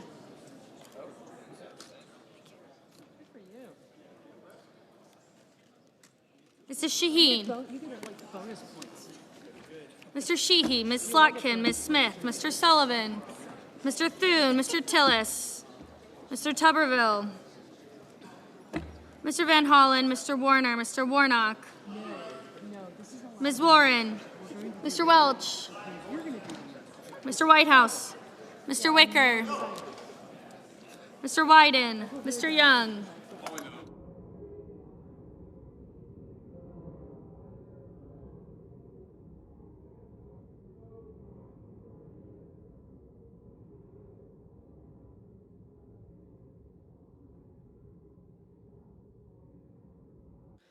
Senators voting in the affirmative: Baldwin, Bennett, Blumenthal, Blunt-Rochester, Booker, Cantwell, Cassidy, Coons, Duckworth, Durbin, Fetterman, Gallego, Gillibrand, Hassan, Heinrich, Hirono, Kane, Kelly, Kim, King, Markey, Merkley, Murphy, Murray, Ossoff, Padilla, Peters, Reed, Rosen, Sanders, Schiff, Schumer, Shaheen, Slotkin, Smith, Van Hollen, Warner, Warnock, Welch, Whitehouse, and Wyden. Senators voting in the negative: Banks, Barrasso, Blackburn, Bozeman, Britt, Budd, Capito, Collins, Cornyn, Cotton, Kramer, Crapo, Curtis, Staines, Ernst, Fisher, Graham, Grassley, Hawley, Hoven, Husted, Hyde-Smith, Justice, Kennedy,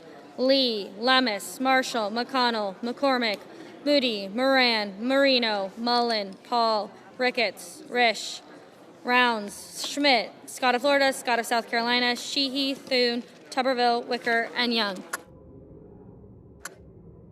Ms. Warren, aye. Mr. Schatz, aye.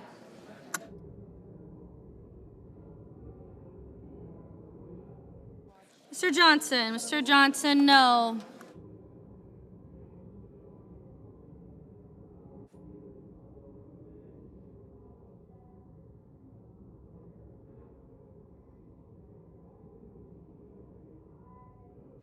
Mr. Langford, no. Mr. Sullivan, no.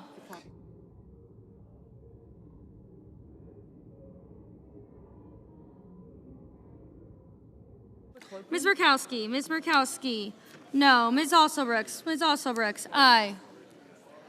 Mr. Hickenlooper, aye. Ms. Klobuchar, aye.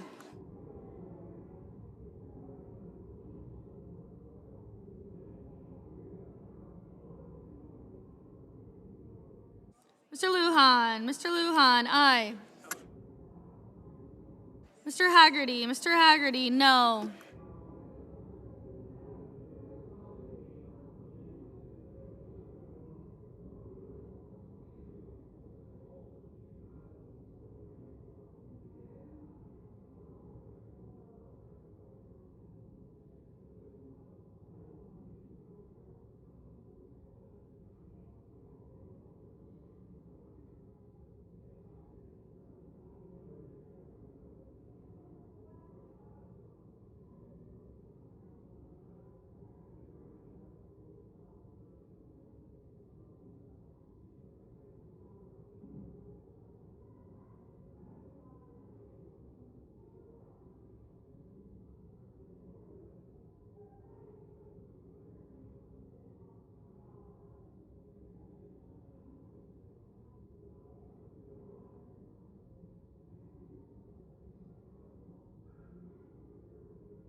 On this vote, the yeas are 47, the nays are 50. The 60-vote threshold having not been achieved, the amendment is not agreed to. Madam President, Senator from Illinois. Madam President, I call up my Amendment 3210 to Amendment 3748 and ask that it be reported by number. The clerk will report. The Senator from Illinois, Ms. Duckworth, proposes amendment number 3210 to amendment number 3748. Thank you. In the last few months, Madam President, we've seen President Trump force military troops uninvited into American cities, first into Los Angeles, then our nation's capital, and now into Chicago. Let's be clear, ordering our troops to intimidate the very Americans they were willing to risk their lives to protect does nothing to make our nation stronger. It is just another move straight out of the authoritarian 101 playbook. Can I have order in the The Senate will come to order. A move that tramples on civil rights, instills fear among Americans of our heroes in uniform, and distracts our troops from their core mission of keeping America safe from the actual adversaries who wish to do us harm. Our National Guardsmen signed up to serve and protect this country, not to protect one man's thin skin. That is why today I am introducing a provision that would reduce misuse of the military for non-military purposes. It would install common sense congressional oversight by requiring Congress approve any redirection of expensive military assets to support law enforcement for longer than 30 days. This is essential to protect against the civil rights abuse, including using military bases for detentions or providing DoD surveillance equipment to support policing on U.S. soil. To be clear, my provision would allow states facing reasonable crises that overwhelm their capacities, from natural disasters to public health emergencies, to benefit from a surge in military logistical support for a month. But it would also help ensure that Americans' elected representatives, not a wannabe dictator, get to decide whether burning military readiness in this way merits such extraordinary measures. If my colleagues on the other side of the aisle care about respecting our troops as much as they claim to, they have no choice but to join me in voting yes. Madam President. Senator from North Dakota. Thank you, Madam President. Madam President, protecting the American people and their property is fundamental to the government. In fact, it's a core principle and responsibility of the federal government. And I see no need or any good reason to remove the tools that the President has to do exactly that, to protect people and property.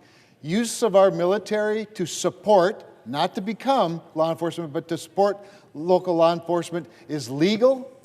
President Trump has proven it can be effective. And I think that just because you don't like the current president is not a reason to make dramatic changes to the laws to restrict him from doing the very thing he promised he'd do when he ran for the office. And I oppose the amendment and urge my colleagues to do the same. Question is on the amendment. I ask. Is there a sufficient second? There appears to be. Clerk will call the roll. Ms. Alsobrooks. Ms. Baldwin.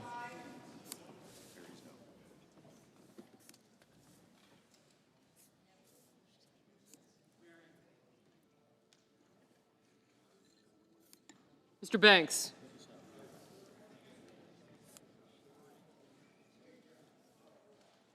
Gotcha. Thank you.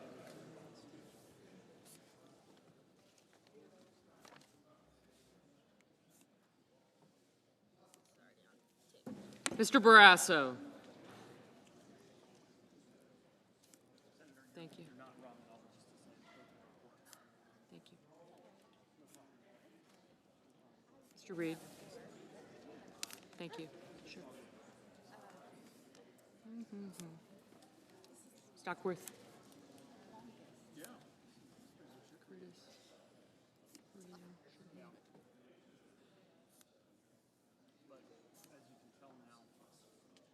Gotcha.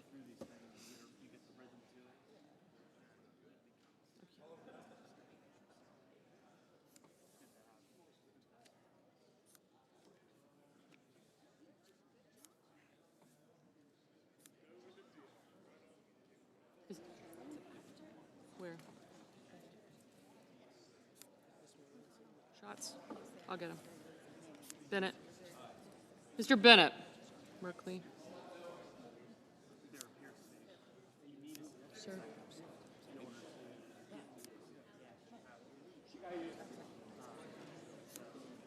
Thank you. Thank you. Mrs. Blackburn.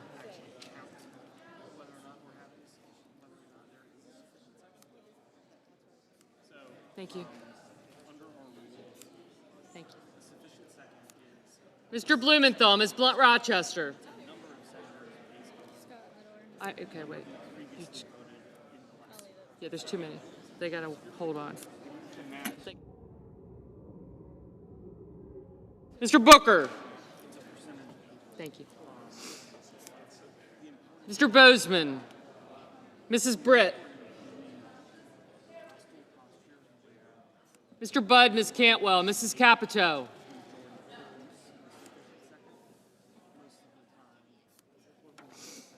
Mr. Cassidy, Ms. Collins. Mr. Coons. Mr. Cornyn, Ms. Cortez Masto, Mr. Cotton, Mr. Kramer,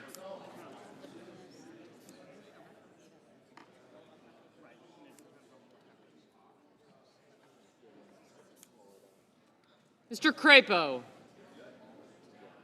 Mr. Cruz, Mr. Curtis, Mr. Daines, Ms. Duckworth, Mr. Durbin, Ms. Ernst, Mr. Fetterman, Mrs. Fisher, Mr. Gallego, Mrs. Gillibrand, Mr. Graham, Mr. Grassley, Mr. Haggerty, Ms. Hassan, Mr. Hawley, Mr. Heinrich, Mr. Hickenlooper, Ms. Hirono,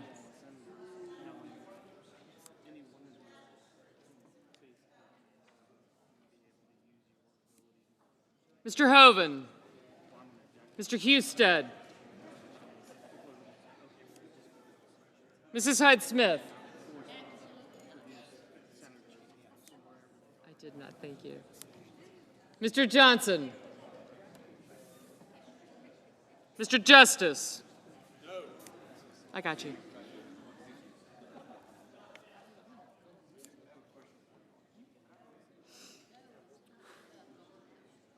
Mr. Kane, Mr. Kelly.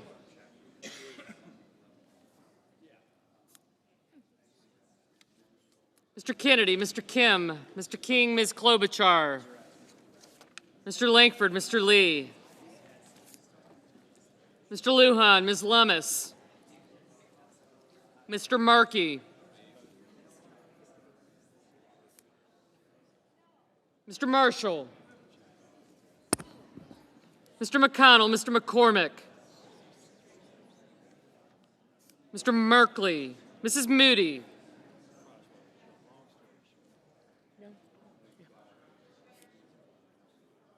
Gotcha. Thank you. I got you. Yep. Mrs. Moody, Mr. Moran, Mr. Marino, Mr. Mullen, Ms. Murkowski, Mr. Murphy, Mrs. Murray.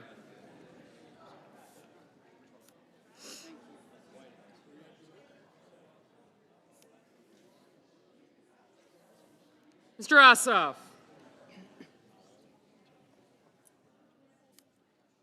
Mr. Padilla, Mr. Paul, Mr. Peters, Mr. Reed, Mr. Ricketts, Mr. Risch, Ms. Rosen, Mr. Rounds, Mr. Sanders, Mr. Schatz, Mr. Schiff, Mr. Schmidt, Mr. Schumer, Mr. Scott of Florida,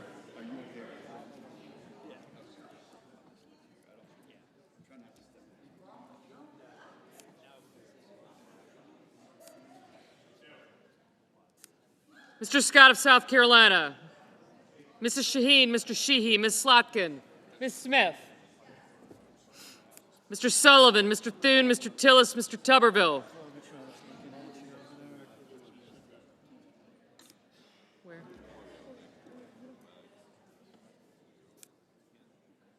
Mr. Van Hollen, Mr. Warner, Mr. Warnock,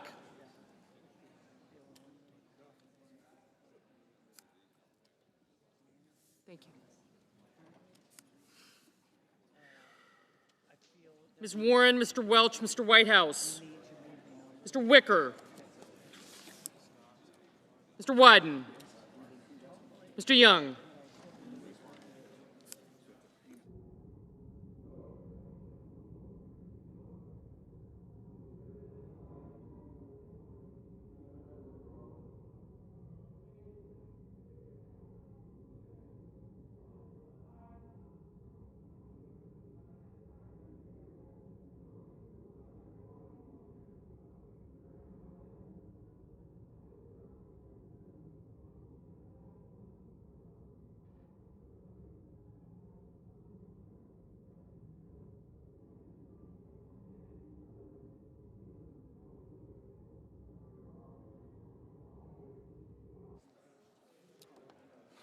Senators voting in the affirmative: also Brooks, Baldwin, Bennett, Blumenthal, Blunt-Rochester, Booker, Cantwell, Duckworth, Durbin, Fetterman, Gallego, Gillibrand, Hassan, Hickenlooper, Hirono, Kane, Kelly, Kim, King, Klobuchar, Lujan, Merkley, Murphy, Murray, Ossoff, Padilla, Peters, Reed, Rosen, Sanders, Schatz, Schiff, Schumer, Shaheen, Slotkin, Smith, Van Hollen, Warner, Warnock, Warren, Welch, Whitehouse, and Wyden. Mr. Markey, aye.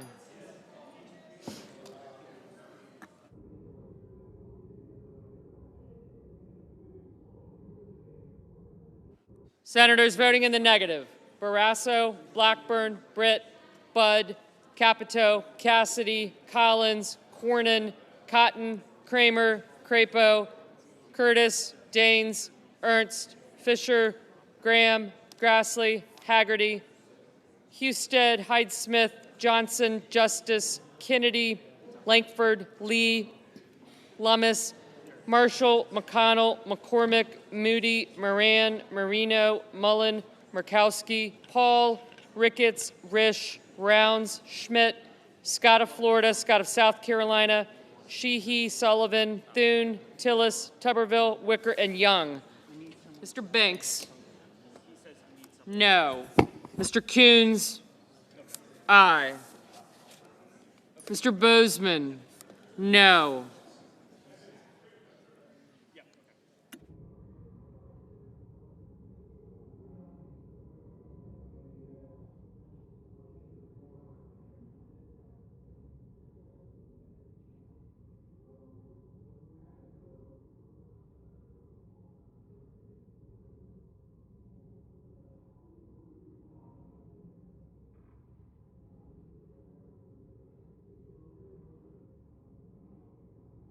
Mr. Hawley? No.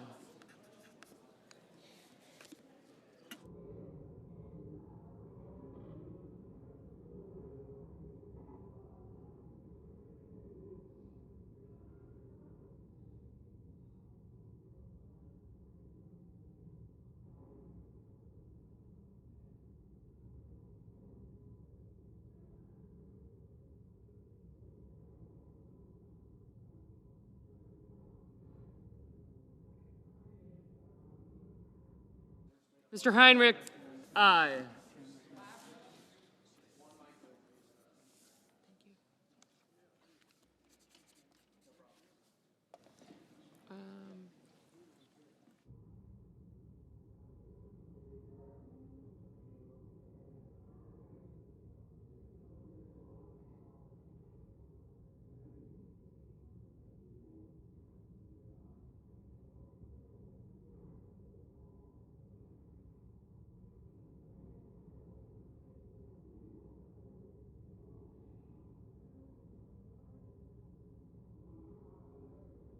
Mr. Hoven? No.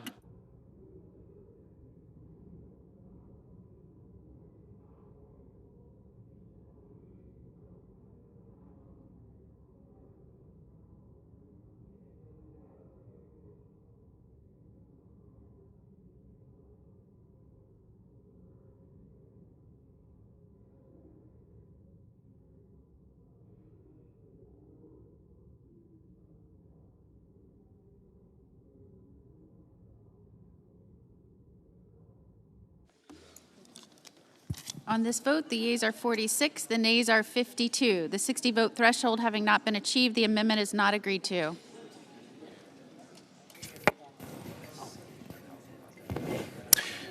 Madam President, Senator from Indiana. I call up my amendment number 3337 to amendment number 3748 and ask that it be reported by number. The clerk will report by number. The senator from Indiana, for Mr. Kane and himself, proposes an amendment number 3337 to amendment number 3748. Madam President, the Iraq War started 22 years ago. The Gulf War, 34 years ago. Today, Iraq is a partner, not an adversary, and it's time for the law to reflect that. DOD has assured Congress that operations can continue without these expired AUMFs. Our amendment does not implicate the 2001 AUMF, which is critical to ongoing operations. Both chambers have passed this same repeal before on a bipartisan basis. The House included it in its NDAA this year. Let's do the same here in the Senate and close the book on these forever wars. I urge my colleagues to support the amendment. Madam President, I'd like to consent to just speak for a minute. Without objection. Madam President, I want to thank my colleague, Senator Young, and I have worked on this for a number of years. As he mentioned, the first Gulf War started in 1991, the second Gulf War in 2002, and it was over in 2011, 14 years ago. Last week, the Pentagon issued a statement about the drawdown of U.S. troops in Iraq, and this was the statement from the Pentagon. This reduction reflects our continued success in fighting ISIS and marks an effort to transition to a lasting U.S.-Iraq security partnership, an adversary to a partner beating a sword into a plowshare. Both houses have voted to repeal this war, and it's time that we take this action. This will be the first congressional repeal of a war authorization since the Gulf of Tonkin in 1971. I ask for a yes vote. Madam President. Senator from Mississippi. Madam President, I intend to vote against this. I think keeping this AUMF actually would help us assure continued success. I think I see how the wind is blowing, and I will consent to a voice vote. So I ask, understanding that that is the sentiment of the body, I ask unanimous consent to vitiate the 60-vote threshold in relation to the amendment 3337. Is there objection? Without objection. Question is on the amendment. All those in favor say aye. Aye. All those opposed, no. No. Ayes appear to have it. The ayes do have it. The amendment is agreed to.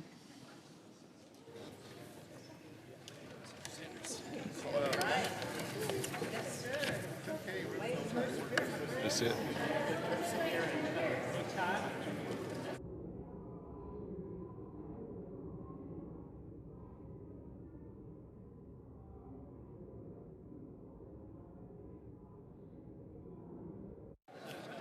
Senator from Vermont. Ask for order, please. Senate will come to order.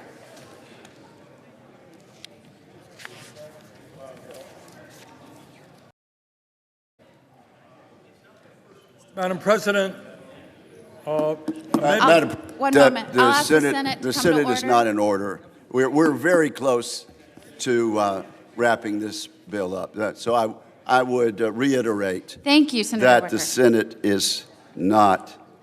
Senate will come order. to order, and I'll turn it to the Senator from Vermont. thank you very much. I call up my amendment number 3853 and ask that it be reported by number. The clerk will report. The Senator from Vermont, Mr. Sanders, proposes an amendment number 3853 to amendment number 3748.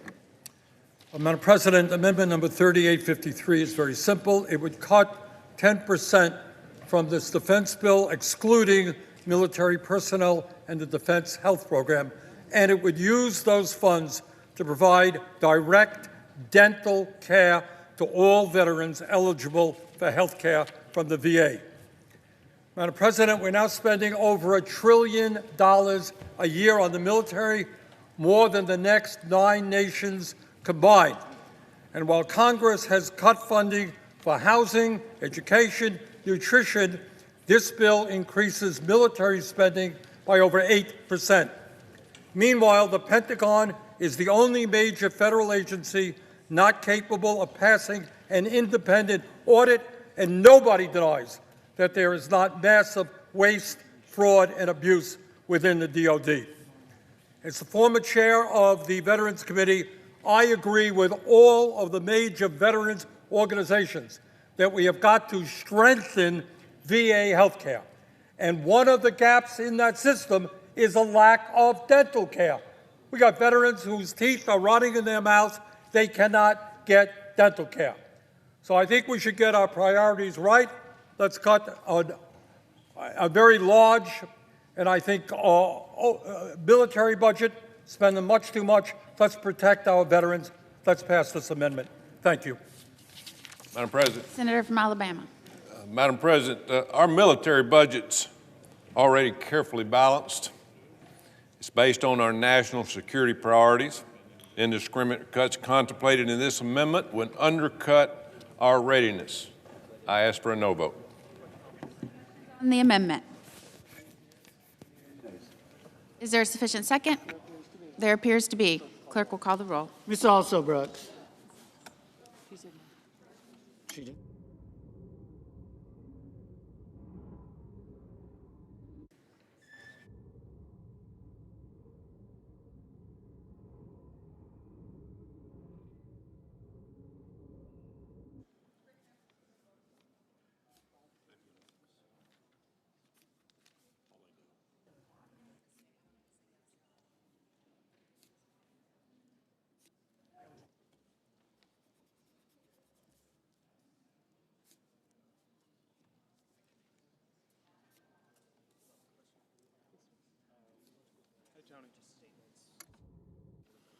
Ms. Baldwin. Mr. Banks. Mr. Barrasso. Mr. Bennett. Mrs. Blackburn. Mr. Blumenthal. Ms. Blunt Rochester.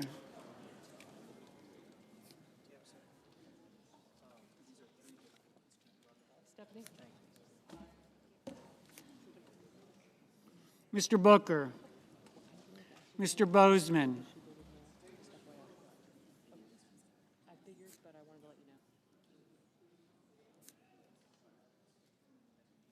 Mrs. Britt, Mr. Budd, Ms. Cantwell, Mrs. Capito, Mr. Cassidy,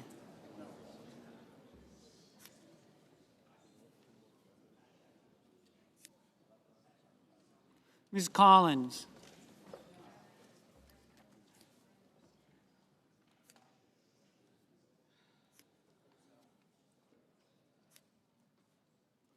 Mr. Coons, Mr. Cornyn,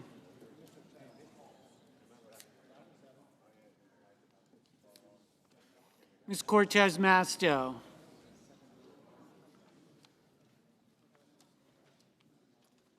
Mr. Cotton, Mr. Kramer,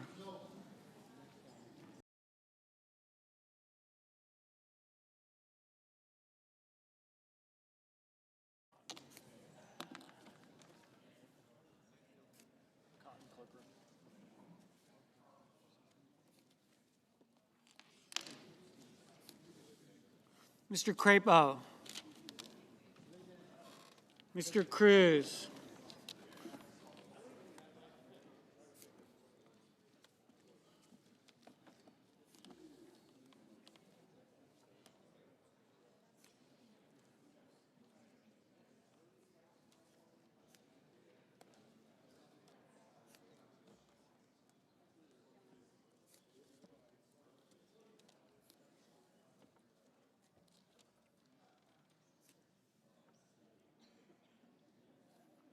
Mr. Curtis, Mr. Daines,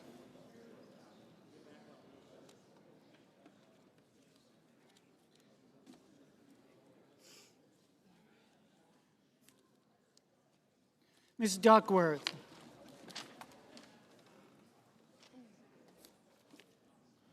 Mr. Durbin, Ms. Ernst, Mr. Fetterman,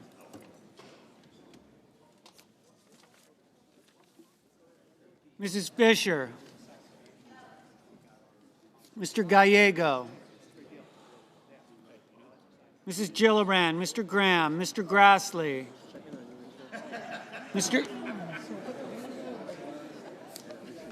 Mr. Haggerty, Ms. Hassan, Mr. Hawley, Mr. Heinrich, Mr. Hickenlooper,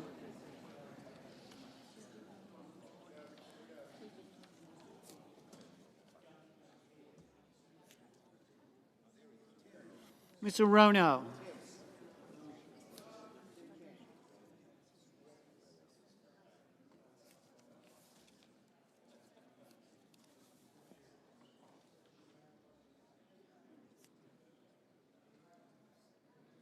Mr. Hoven, Mr. Husted, Mrs. Hyde-Smith, Mr. Johnson, Mr. Justice, Mr. Kane, Mr. Kelly, Mr. Kennedy, Mr. Kim, Mr. King,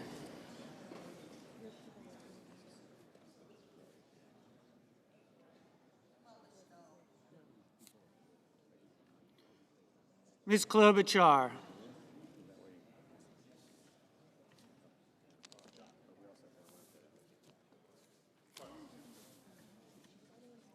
Mr. Lankford,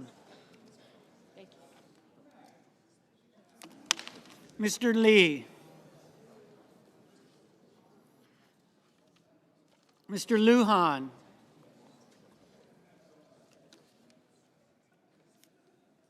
Ms. Lummis, Mr. Markey, Mr. Marshall, Mr. McConnell, Mr. McCormick, Mr. Merkley, Mrs. Moody, Mr. Moran, Mr. Moreno, Mr. Mullen, Ms. Murkowski, Mr. Murphy, Mrs. Murray, Mr. Ossoff, Mr. Padilla, Mr. Paul, Mr. Peters,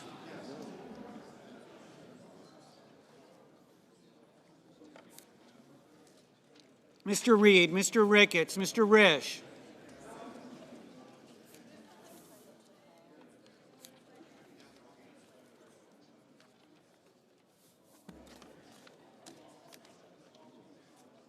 Ms. Rosen, Mr. Rounds, Mr. Sanders, Mr. Schatz, Mr. Schiff, Mr. Schmidt, Mr. Schumer, Mr. Scott of Florida, Mr. Scott of South Carolina, Mrs. Shaheen, Mr. Sheehy,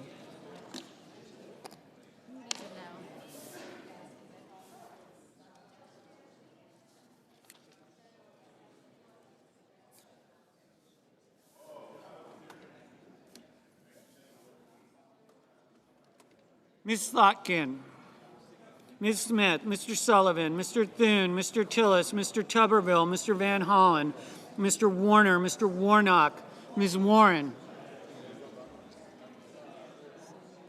Mr. Welch, Mr. Whitehouse, Mr. Wicker,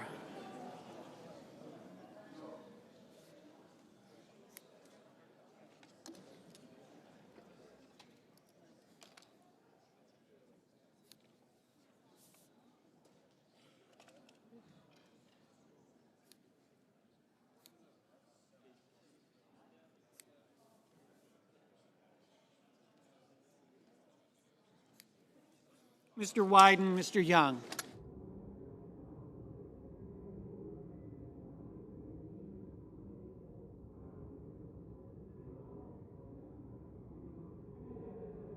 Senators voting in the affirmative: Baldwin, Markey, Merkley, Murphy, Sanders, Smith, Van Hollen, Warner, Warren, Welch, Wyden.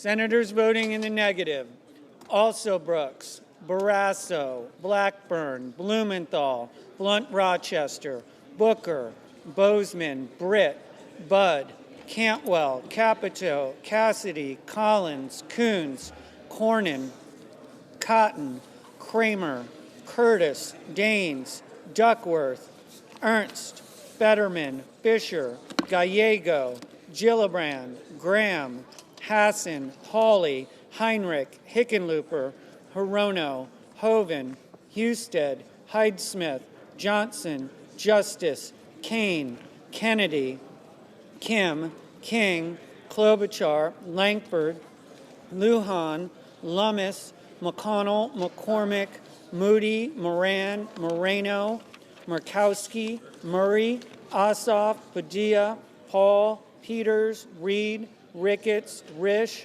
Rosen, Rounds, Schatz, Schiff, Schmidt, Schumer, Scott of Florida, Shaheen, Slotkin, Sullivan, Thune, Tillis, Tuberville, Warnock, Wicker, Young.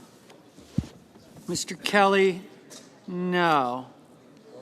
Mr. Marshall, no.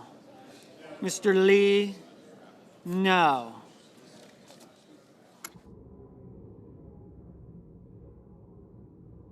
Mr. Whitehouse, no. Mr. Banks, no.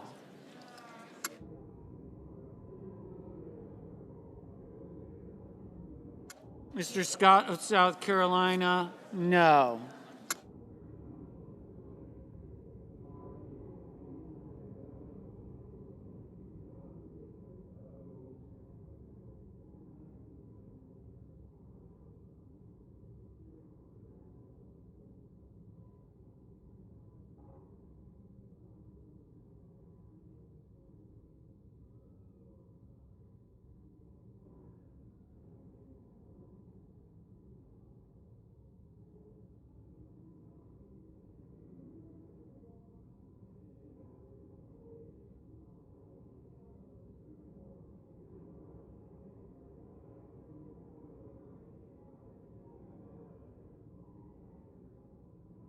Mr. Warner, no.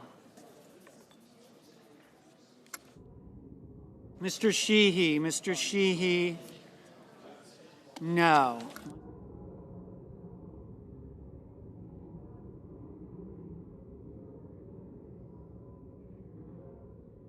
Mr. Crapo, no. I did. Mr. Durbin, no. Mr. Bennett, no. Mr. Haggerty, no.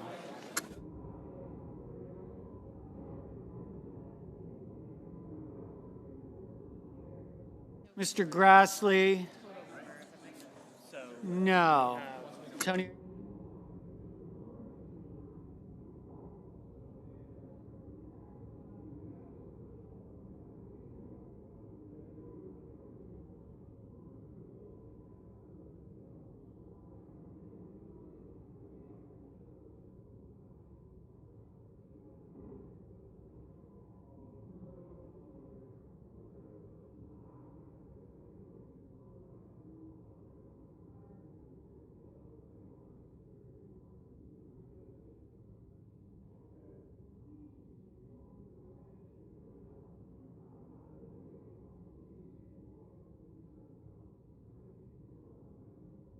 Mr. Mullen, no.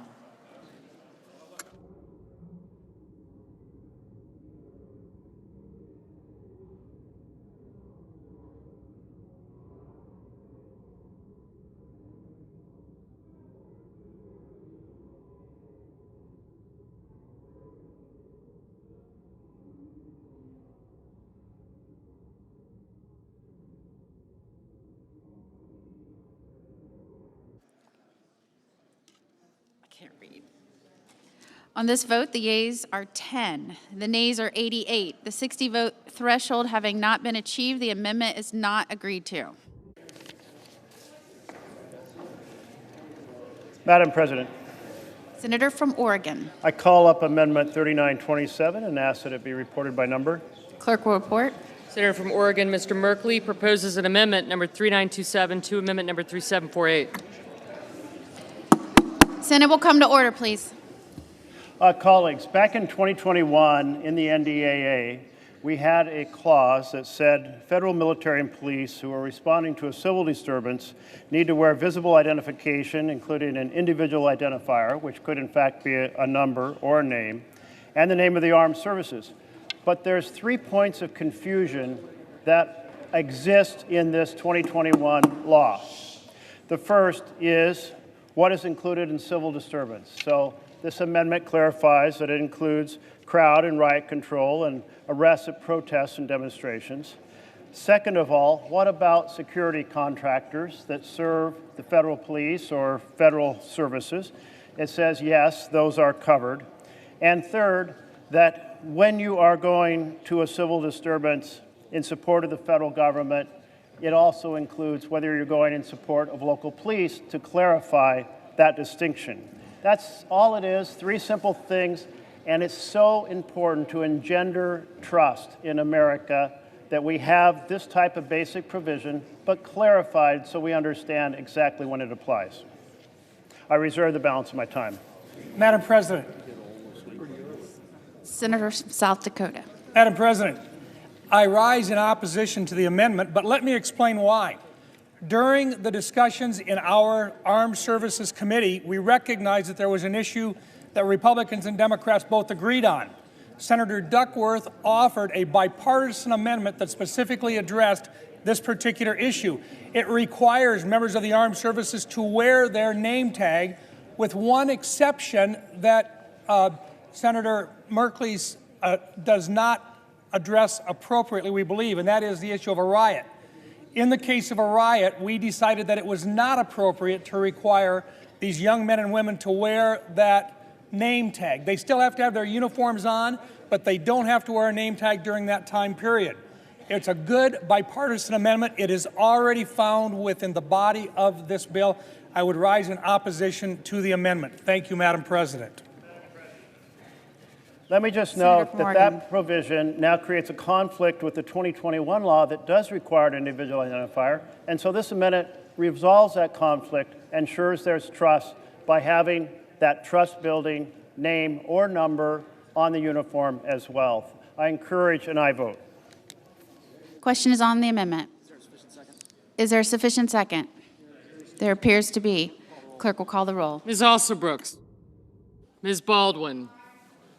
Mr. Banks. Mr. Barrasso. Mr. Bennett. Kelly. Scott.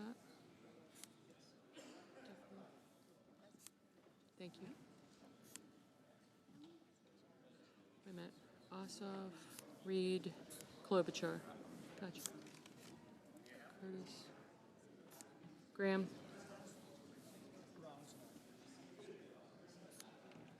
Haggerty. Young. McCormick. Haggerty. Graham. Thank you. White House. Gillibrand. Rosen. Thank you. Hassan. Kane. Thank you. Cassidy. Thank you. Schmidt. Schatz. Mrs. Blackburn. Mr. Blumenthal.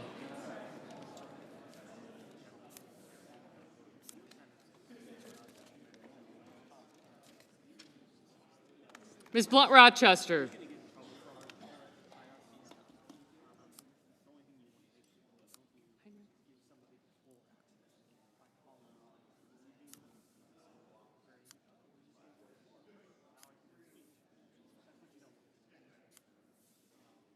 Mr. Booker. Mr. Bozeman.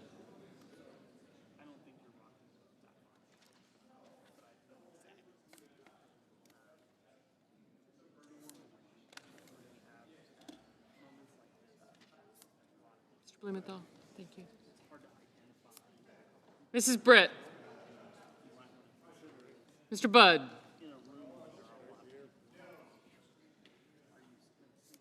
Ms. Cantwell.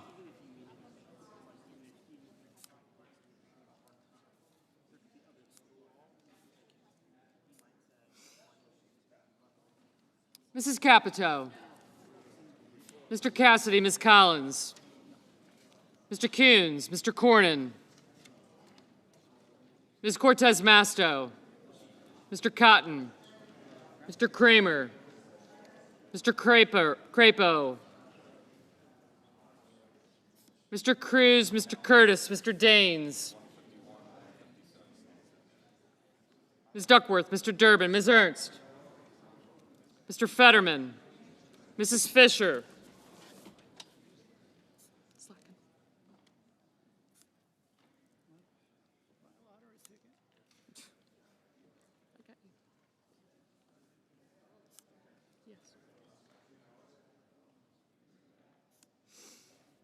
Mr. Gallego. Mrs. Gillibrand, Mr. Graham, Mr. Grassley, Mr. Haggerty,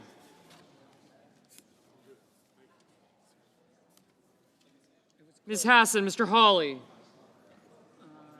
Mr. Heinrich, Mr. Hickenlooper, Ms. Hirono,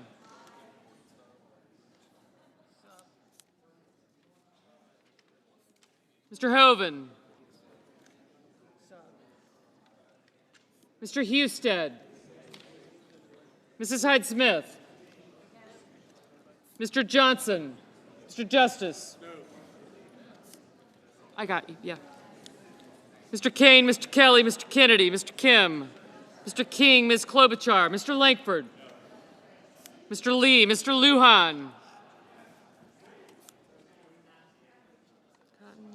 and Sullivan, okay.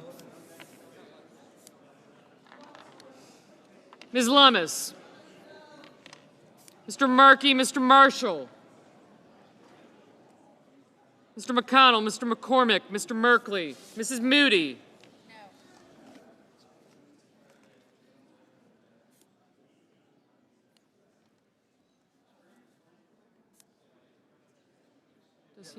Do you want to vote? Would you like to vote?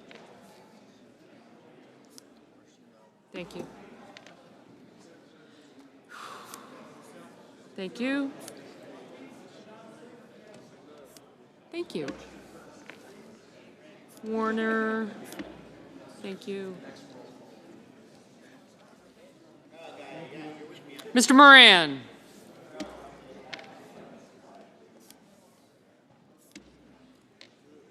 Mr. Marino, Mr. Mullen. Yes, thank you. Ms. Murkowski. Yeah. Mr. Murphy, Mrs. Murray, Mr. Ossoff, Mr. Padilla, Mr. Paul, Mr. Peters, Mr. Reed, Mr. Ricketts, Mr. Risch, Ms. Rosen, Mr. Rounds, Mr. Sanders, Mr. Schatz, Mr. Schiff, Mr. Schmidt, Mr. Schumer, Mr. Scott of Florida,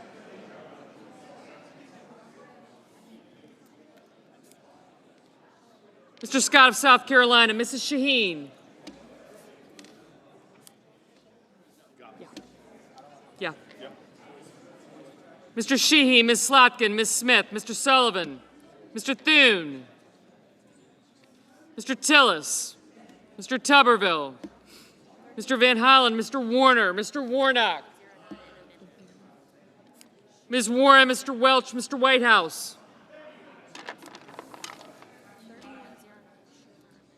Mr. Wicker, Mr. Wyden, Mr. Young.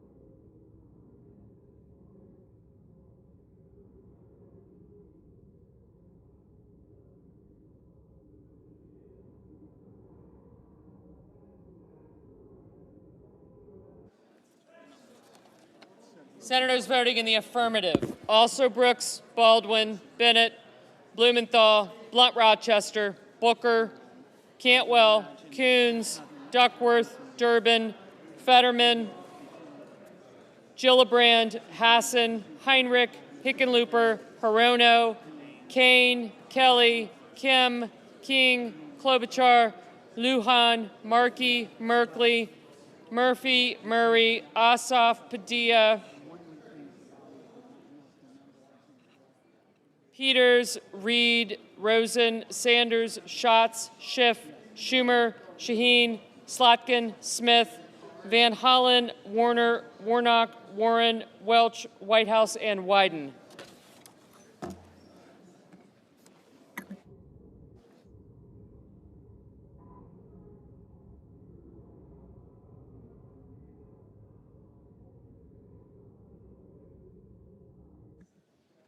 Senators voting in the negative: Banks, Barrasso, Blackburn, Britt, Budd, Capito, Cassidy, Cornyn, Cotton, Crapo, Curtis, Ernst, Fisher, Graham, Grassley, Haggerty, Hoeven, Husted, Heidsmith, Johnson, Justice, Kennedy, Lankford, Lee, Lummis, Marshall, McConnell, McCormick, Moody, Moran, Marino, Ricketts, Risch, Rounds, Schmidt, Scott of Florida, Scott of South Carolina, Sheehy, Sullivan, Tuberville, and Young.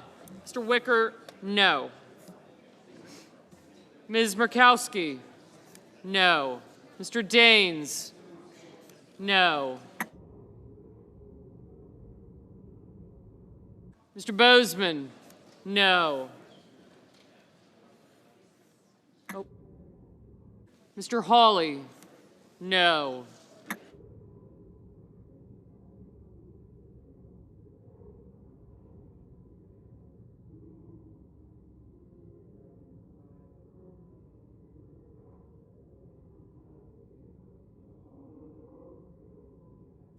Mr. Thune, no.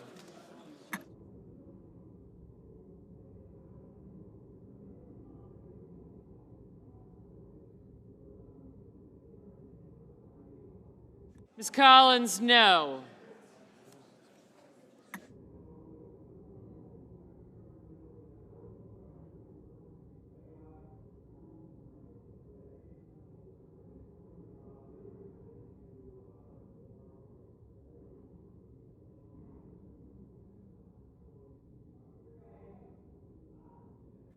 Mr. Gallego, aye.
Mr. Kramer. Mr. Kramer, no.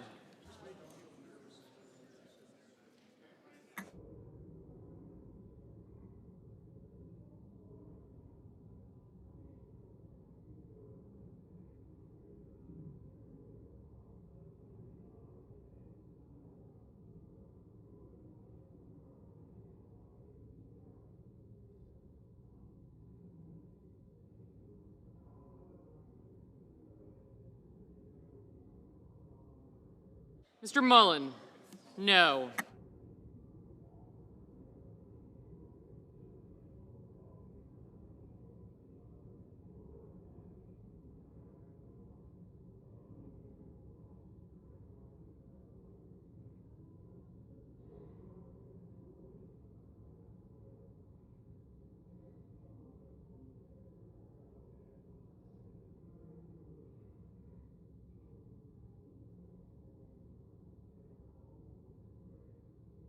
Mr. Paul, aye.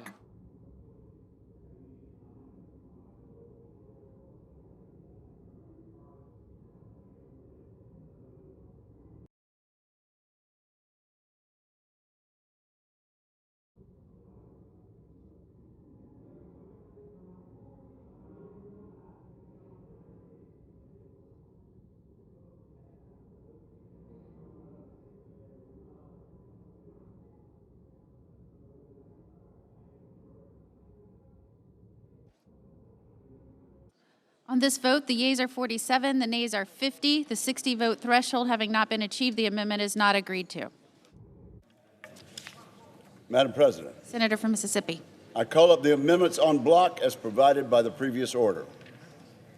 Under the previous order, the following amendments are called up en bloc, which the clerk will report by number. The senator from Mississippi, Mr. Wicker, proposes amendments en bloc numbered 3340, 2928, 3355, 2952, 3376, 2971, 3405, 3039, 3435, 3136, 3439, 3156, 3489, 3351, 3703, 3530, 3732, 3557, 3788, 3570, 3799, 3601, 3810, 3712, 3811, 3724, 3813, 3751, 3823, 3818, 3702, 3825, 3842, 3834, 3890, 2979, 3272, 3742, 3901, 3819, 3899, 3888, 3880, 3015, 3753, 3826, 3728, and 3928. Question occurs on the amendments en bloc. On the en bloc, I suggest a voice vote. Question occurs on the amendments en bloc. All those in favor say aye. Aye. All opposed, no. Ayes appear to have it. The ayes do have it. The amendments en bloc are agreed to.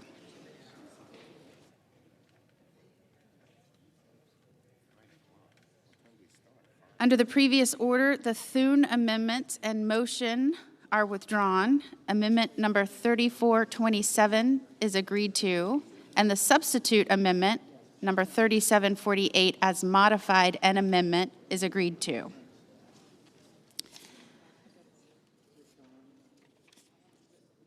The bill as amendment is considered read a third time. The question occurs on the passage of the bill as amended. Is there a sufficient second? There appears to be. The clerk will call the roll. Ms. Also Brooks. Ms. Baldwin.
Mr. Banks, Mr. Barrasso, Mr. Bennett, Mrs. Blackburn, Mr. Blumenthal,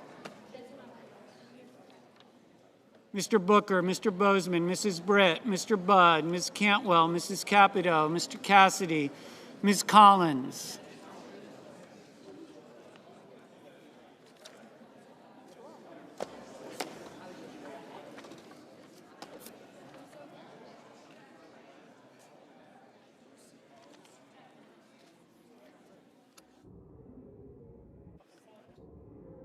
Mr. Coons. Mr. Cornyn, Ms. Cortez Masto.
Mr. Cotton, Mr. Kramer, Mr. Crapo, Mr. Cruz, Mr. Curtis, Mr. Daines, Ms. Duckworth, Mr. Durbin, Ms. Ernst, Mr. Fetterman, Mrs. Fisher, Mr. Gallego, Mrs. Gillibrand, Mr. Graham, Mr. Grassley, Mr. Haggerty, Ms. Hassan, Mr. Hawley, Mr. Heinrich, Mr. Hickenlooper. Alice is included in.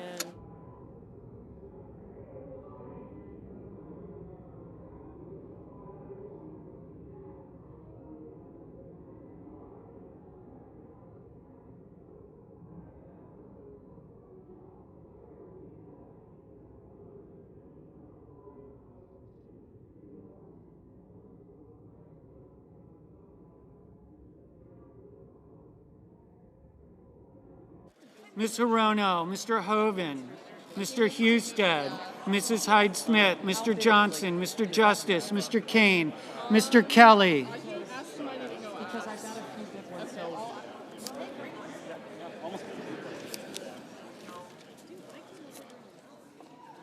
Mr. Kennedy, Mr. Kim, Mr. King,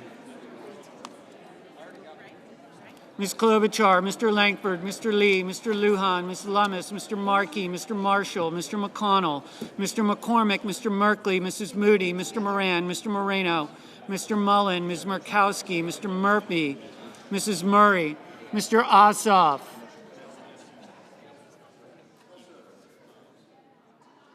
Mr. Padilla, Mr. Paul, Mr. Peters, Mr. Reed, Mr. Ricketts, Mr. Risch, Ms. Rosen, Mr. Rounds, Mr. Sanders,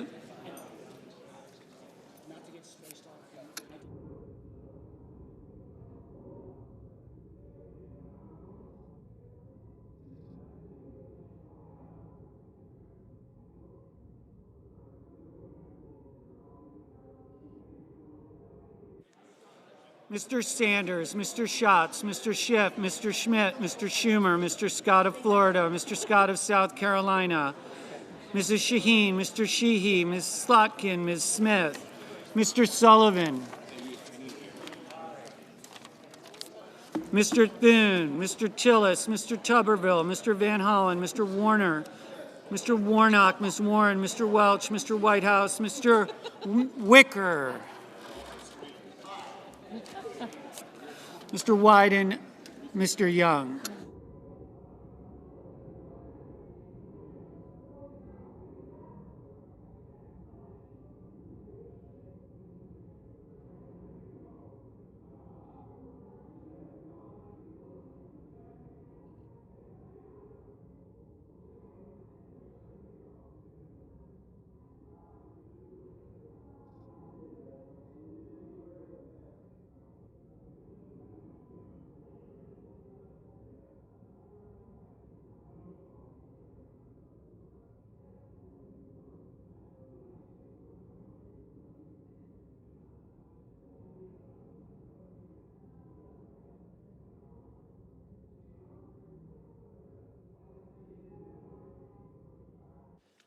Senators voting in the affirmative: Also Brooks, Banks, Barrasso, Bennett, Blackburn, Blumenthal, Blunt Rochester, Bozeman, Britt, Budd, Capito, Cassidy, Collins, Coons, Cornyn, Cotton, Kramer, Crapo, Curtis, Daines, Ernst, Fetterman, Fisher, Gallego, Gillibrand, Graham, Grassley, Haggerty, Hassan, Hawley, Heinrich, Hickenlooper, Hirono, Hoven, Husted, Hyde-Smith, Johnson, Justice, Kane, Kelly, Kennedy, King, Klobuchar, Langford, Lee, Lujan, Lummis, Marshall, McConnell, McCormick, Moody, Moran, Moreno, Mullen, Murkowski, Ossoff, Peters, Reed, Ricketts, Risch, Rosen, Rounds, Schmidt, Schumer, Scott of Florida, Scott of South Carolina, Shaheen, Sheehy, Slotkin, Sullivan, Thune, Tuberville, Warner, Warnock, Whitehouse, Wicker, Young. Senators voting in the negative: Baldwin, Booker, Cantwell, Duckworth, Durbin, Kim, Markey, Merkley, Murphy, Murray, Padilla, Paul, Sanders, Schatz, Schiff, Smith, Van Hollen, Warren, Welch, Wyden.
On this vote, the yeas are 77 and the nays are 20. The 60-vote threshold having been achieved, the bill is passed. Under the previous order, the motion to reconsider is considered, made, and laid upon the table. Mr. President. Majority Leader. Mr. President, I move to proceed to calendar number 168, H.R. 5371. The clerk will report.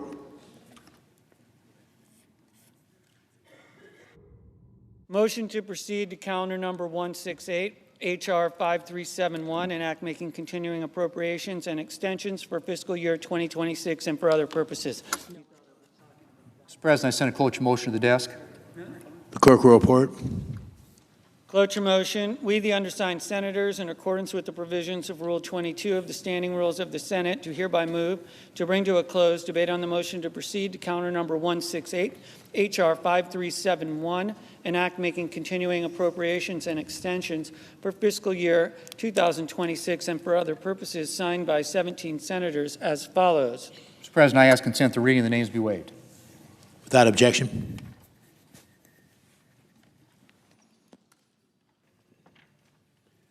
Mr. President.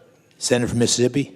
I am delighted that this body has passed the 2026 National Defense Authorization Act with such an overwhelming vote. At the outset, let me thank the dozens of staff members who have made this possible.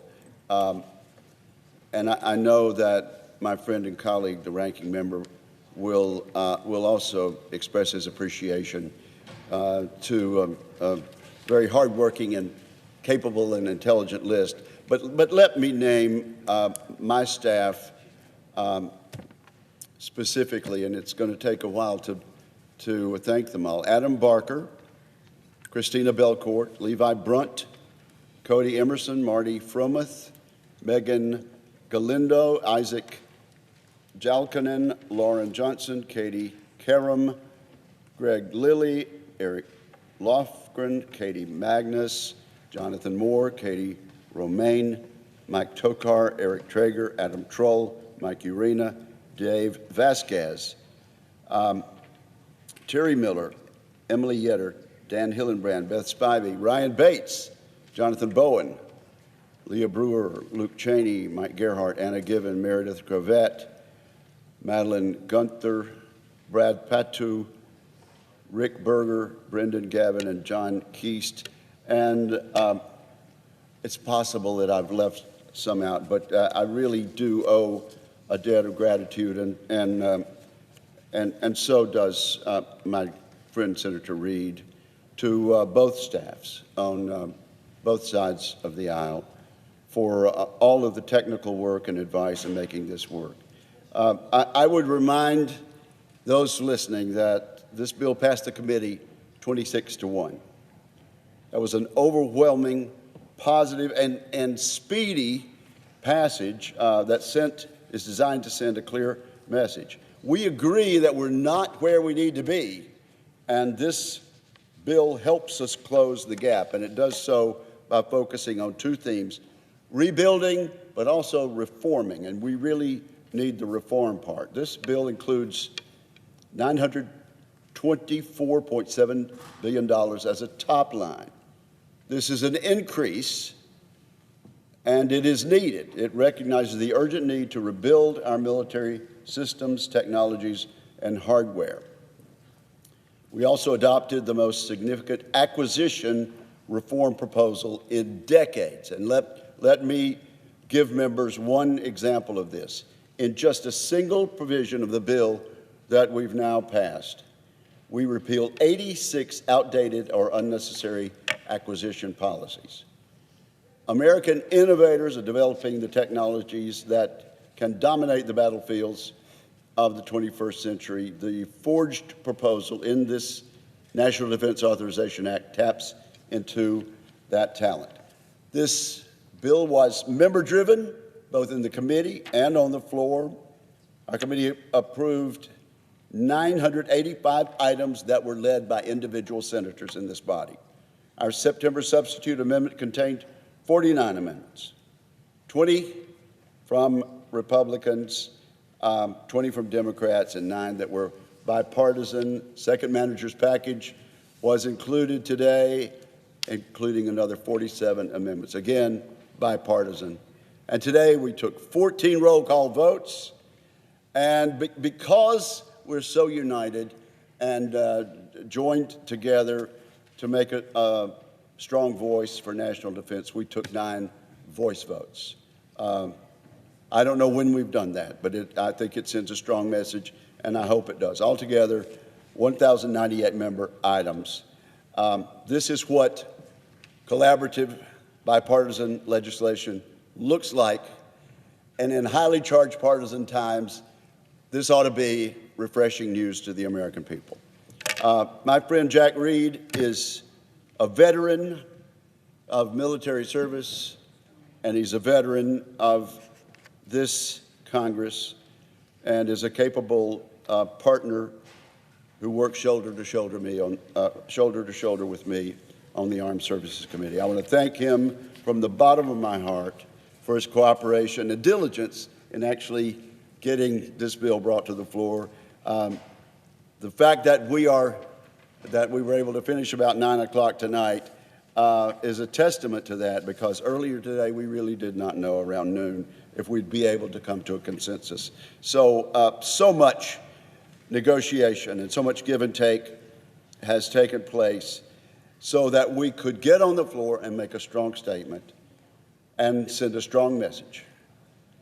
It amplifies the voices of senators in this body as we begin to conference with our House colleagues. We're not where we need to be. This doesn't get us everywhere we need to be, but it moves us along the way toward reform and an increase in a realization that we live in the most dangerous world that we've seen in decades.